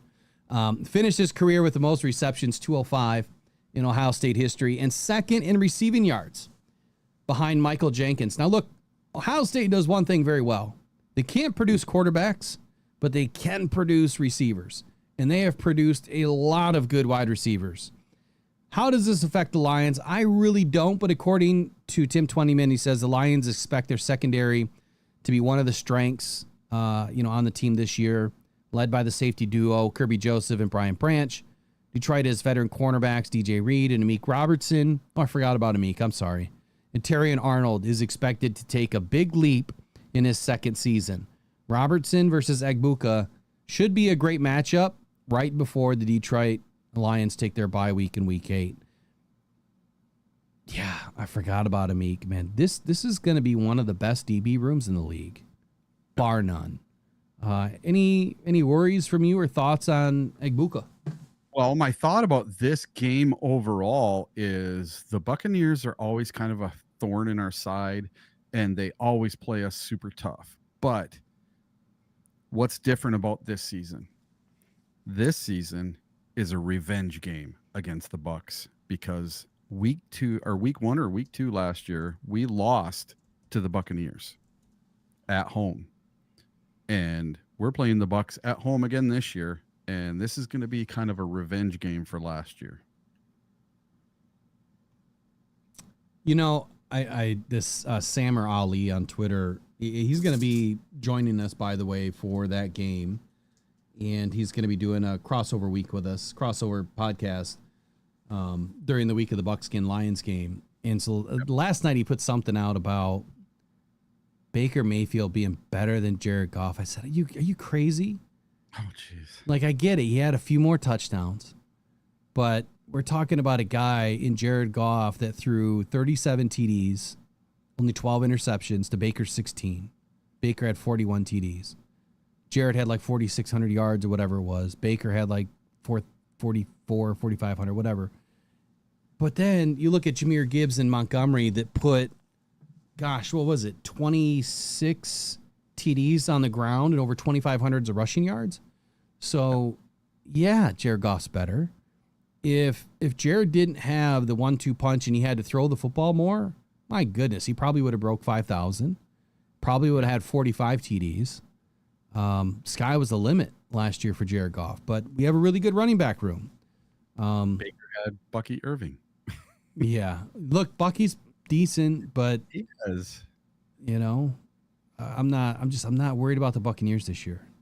I'm really not. All right. So the last one I think on this list, well, the last two that we'll talk about, I know there's a few more, but we'll have room for a couple more anyway. Yeah. Next up, Steelers, which we face in the second half of the season. Go ahead. All right. So Steelers, Derek Harmon. He was drafted number 21 overall. So Derek Harmon had a breakout season in 2024 after transferring from Michigan State to Oregon. He led all FBS interior defensive linemen with 55 pressures, which were 12 more than the next closest interior defender. He also notched 10.5 tackles for loss and 5 sacks last season. How it affects the Detroit Lions. Detroit faces Harmon in their last home game of the season and the only home game amongst the last 4 contests of the regular season, playing alongside an all-pro player like Steelers edge rusher TJ Watt, if he stays with the team, should positively impact an interior player like Harmon. He'll get a number of sacks by quarterbacks stepping up and into his grasp, trying to avoid Watt. Detroit's pass protection will certainly be tested in this late season matchup. And I'll say this, with Aaron Rodgers sinking the team by December 21st, I don't think we'll have any problems in that game whatsoever. Yeah, I can't wait to see Rodgers tuck his tail between his legs. If he's still playing by then, right? Yeah. If he's still playing. So Packers, number 8, wide receiver Matthew Golden. Again, I am not worried about receivers. Now, Eric, both you and I had an opportunity to interview the guy. You interviewed him. I don't think I did. I think I was with somebody else, but I didn't realize. I mean, he's a lot smaller than what I expected. Yeah, he's probably 5'7", 5'8". I think he's listed at 5'9", 5'10", or something. But I thought he was more like 6 foot. So I don't see him as an outside guy. I see him as being more of a slot guy. Yes. We'll see. I think the role they want him to play is the Amon-Ra role. Yeah. The guy that just catches everything across the middle, the guy that can play outside, inside, can go anywhere and just catch everything. I think that's the kind of player they want him to be. I just don't know if he fits that mold or not. I mean, we'll find out. I mean, he has the size, obviously, to play in the middle. He's listed at 5'11". Now, I guess I can't argue with the NFL because they do the combine and they do the measurements. But I'm telling you, he doesn't look 5'11" at all. Maybe he's 5'11" with 3/4 inch spikes on. But I'm telling you, I'm just over 6 foot, and I felt like I was towering over the guy. Yes. Yeah. So I don't get this. But anyway, Matthew Golden, according to Tim Twentyman, drafted number 23 overall. Golden is a speedy deep threat. The Packers' offense has been missing. He ran a 4.29 in the 40. That's pretty quick. Yeah. Averaged 20 yards per catch in 10 of 16 games for the Longhorns in 24. He's also dangerous in the return game. How does this affect the Lions? Well, according to 20man, he says the Packers had a top 5 rushing attack and a top 5 overall defense last year, but they were just middle of the road as a passing offense. Well, I think a lot of that's because of Jordan Love. Yeah. If that part of their offense can be more consistent and more dangerous downfield, the Packers can be a much better football team in 2025. We obviously face off week 1. So we're going to see what this kid can do week 1. And then again in week 13, which I think is our Thanksgiving Day game. So you don't know what you don't know, but this is a rookie wide receiver, and we see some rookies that do really well in their first year, and we see a lot of rookies that don't do very well. I think that this is a guy that is going to fight for time. I think he's in a pretty crowded room, and I'm not worried about it. If you notice the theme, I'm just not as worried about all of these rookies for whatever reason, except for the Ravens one. That one I am a little worried about, but what do you got to say on Golden here? Golden, we'll see, but facing him week 1, he's not going to be a seasoned rookie at all. We're going to get him right in the very beginning. So I'm hoping what they do is they give him a little welcome to the NFL moment for the rookie and jam him at the line and don't let him get open that first game whatsoever. And let's make his stat line 1 catch for 3 yards on that first game and give him a little welcome to the NFL rookie kind of moment. Oh, and by the way, I don't have to be off at 9:55 today. I'm good today. Okay. Brandy Coffee, I'm not sure what you're talking about. Jared Goff post or the last post. I'm not sure. But anyway, next up is the Ravens, I believe, and that would be Malachi Starks. Now, this is a guy I am a little bit worried about. I think that Malachi Starks is going to be one of the better safeties in the league. It's going to take him a little bit of time. Do I think that he's going to walk on and be Brian Branch? No, absolutely not. I don't see that for him this year. I don't see him walking onto the field to being Brian Branch, but he is surrounded by a pretty good cast in Baltimore. This is going to be a really tough football game for us. In Baltimore. It's going to be a game that we have to win, though. I don't care by any means necessary. We have to win this game. Starks was a three-year starter at Georgia. He was a do-everything safety who started the last 42 games he played for the Bulldogs defense. He had 6 interceptions and 23 passes defensed in 3 seasons at Georgia. So that only breaks down to about two interceptions a season and about 8 passes defensed a season. So it's not glaringly great numbers, but they're not bad numbers. Now, Twentyman thinks that the Lions love to attack teams vertically with Jamison Williams, and obviously we're going to do that, and we're going to test the rook. Starks a few times in this early season matchup in primetime. I'm sorry, Starks will be an early season matchup in primetime. Williams had 5 receptions of 50-plus yards last season, and I think that J-Mo is going to continue that, but I am worried about Malachi Starks come playoff bound, right? Playoff time. He's going to have a whole season to kind of get ready, and if he can stay healthy, I think that Malachi is going to be a really good football player, good household name, maybe 2026. This year, I'm less worried, but I think playoff time, he's going to be a better player than he will be week 3. And then number 10 for the Commanders, Eric, who's that? Yeah, so they got tackle Josh Connerly Jr. Ooh, a tackle. Number 29 overall. A 2-year starter at left tackle at Oregon. Connerly allowed just 1 sack and 6 total pressures over his final 12 starts. How this affects the Lions. Veteran pass rushers like Aiden Hutchinson, Marcus Davenport, and Derek Barnes start salivating a bit when they know they get to face a rookie tackle. Detroit will be looking for payback in this midseason matchup and will need to pressure Daniels better than they did in the playoffs if they want to defeat Washington this time around.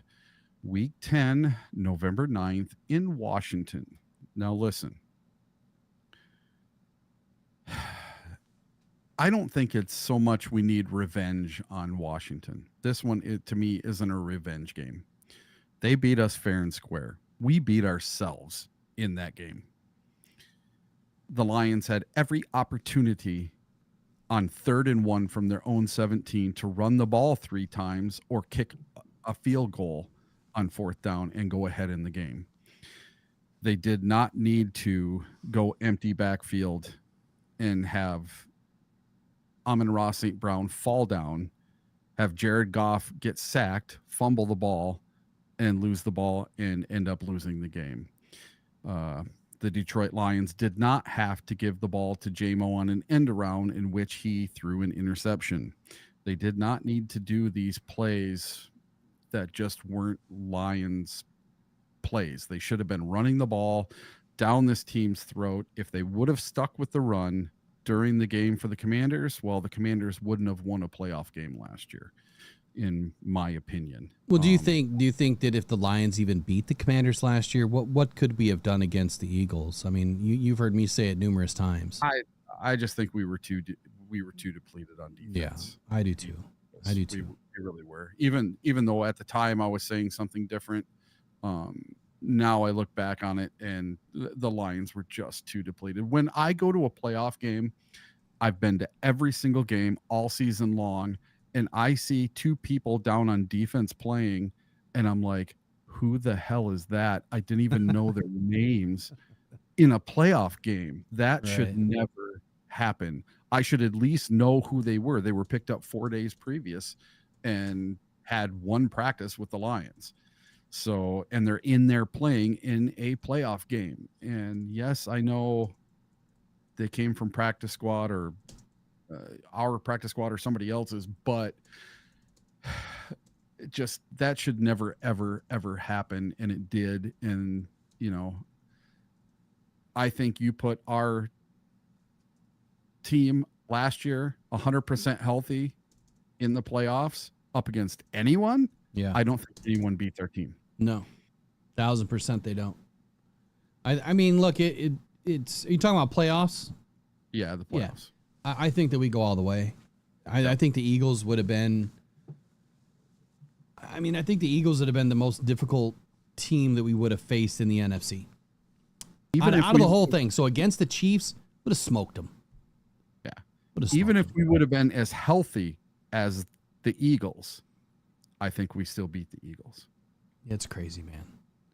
All right, so tomorrow, we still have a lot of stuff to talk about that we didn't get to today. So tomorrow we're gonna run it back. We're gonna get to know some of these rookies a little bit more, like Ahmed Hassanin, Dan Jackson, Dominic Lovett, and then we're gonna do something by the numbers. It's another article here by Tim Twentyman. So I like to highlight Tim Twentyman this time of the year. He does a lot of good articles, brings up a lot of good conversation. But you know what? I'm gonna flip this last one on its head. So I'm going to make a little bit of a custom, maybe I'll do a custom article. Give me a couple of days on it. How will the Lions rookies affect other teams that we face this year? Right? Not how will these rookies, match up against the Lions. How will our rookies match up against their teams? So I'm going to work on that one. It might take me a couple of days to get through it. But anyway, good show today. A lot of good stuff. Let me kind of wrap up the day. Number one, Alex Anzalone. Still nothing done for a contract. It's been rumored and expected that Alex is looking for a $13 to $15 million a year payday, which would make sense as to why he's not signed and is not in camp. However, Alex is really never gone to any OTAs. If you look at recent years, it's just something that he just doesn't do. He doesn't go to any of the voluntary stuff. If he's not there in camp, then I think we have something to really worry about. If he is there in camp, that doesn't mean that there's not a deal that's going to get done. What I'm not going to do is I'm not going to get all caught up about social media. I think that people read too much into that stuff. It's meaningless, to be honest with you. But we'll see what happens.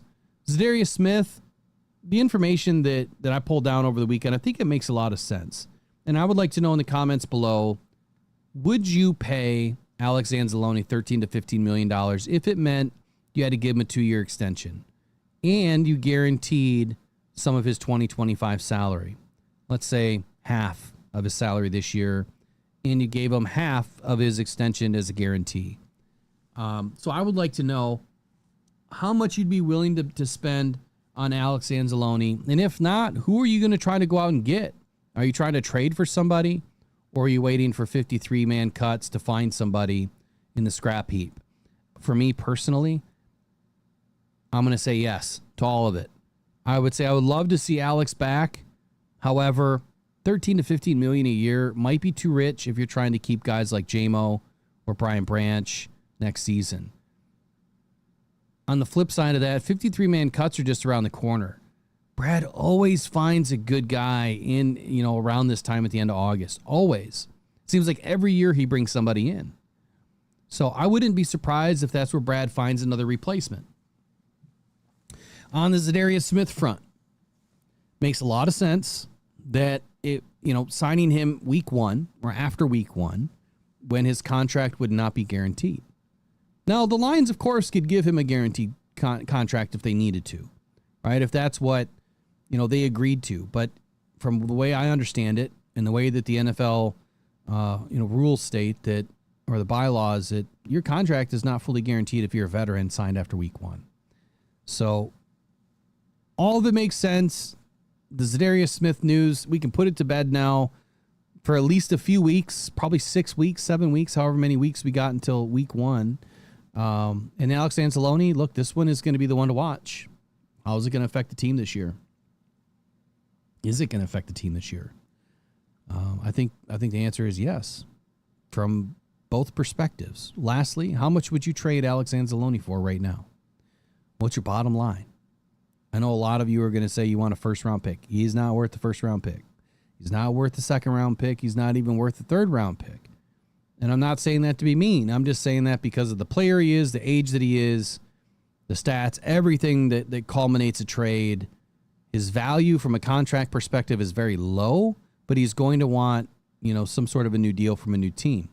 I think the Lions would probably get a 5th-round pick. At most, honestly, at most. We've seen guys that are, more valuable per se go for a lot less. 6th round, 7th round picks, future picks. So anyway, Eric, give me your final 30 on the day. Well, we are 9 days away from July 16th, and that is when rookies are going to report for training camp. So we're almost there. We're getting there. Week and a half, and the rookies report. And then on the 19th, it's time to go for everybody. And I cannot wait for training camp. I can't wait for it to get here. So we have new stuff to talk about every single day. And I'm like everyone else. I'm missing Detroit Lions football so bad. Like I told you, I had a dream about it last night. And Michael Garrity sent me something really cool, and I'm going to send it to you later today, Will. And it could be a great subject for our next show. Okay. And are we on tomorrow or Wednesday? Well, we've been doing Monday, Wednesday, Fridays until training camp hits. Okay. I mean, it's all up to you. That if you really want, what I was trying to do on Tuesday mornings is Riley and I were working on video stuff. Okay. So it's totally up to you, man. If you want to do a show tomorrow, I don't think that I have. Let me check my schedule.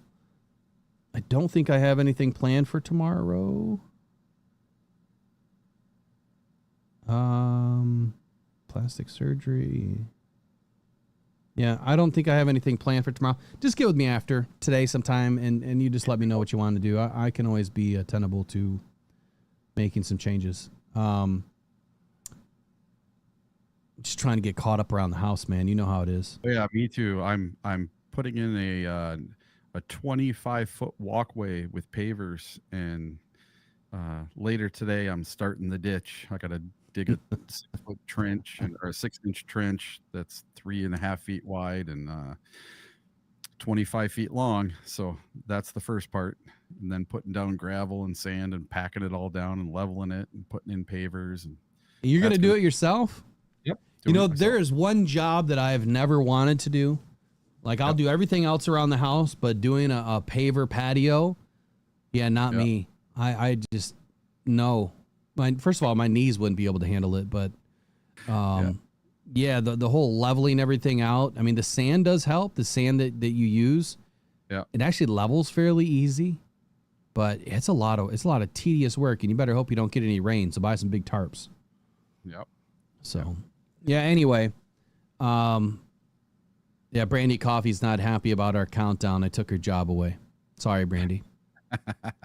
You're more than welcome to keep on posting new stuff, but it was your idea, and I just found a way to do it. So this one's just it's the sponsor of the week, which is Pro Sports Zone. Again, to end the show, make sure you guys get to Pro Sports Zone, man. He's got a ton of stuff for you guys. I don't care what team it is. I don't care what league it is. Pro Sports Zone has it all.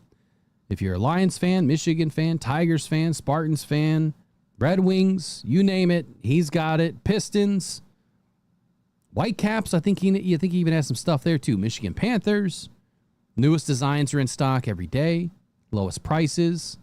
He's got the best customer service, just a super nice guy. Let him know that Rockhound sent you in there. Maybe you get a little bit of a discount. And we'll see you guys in the next one.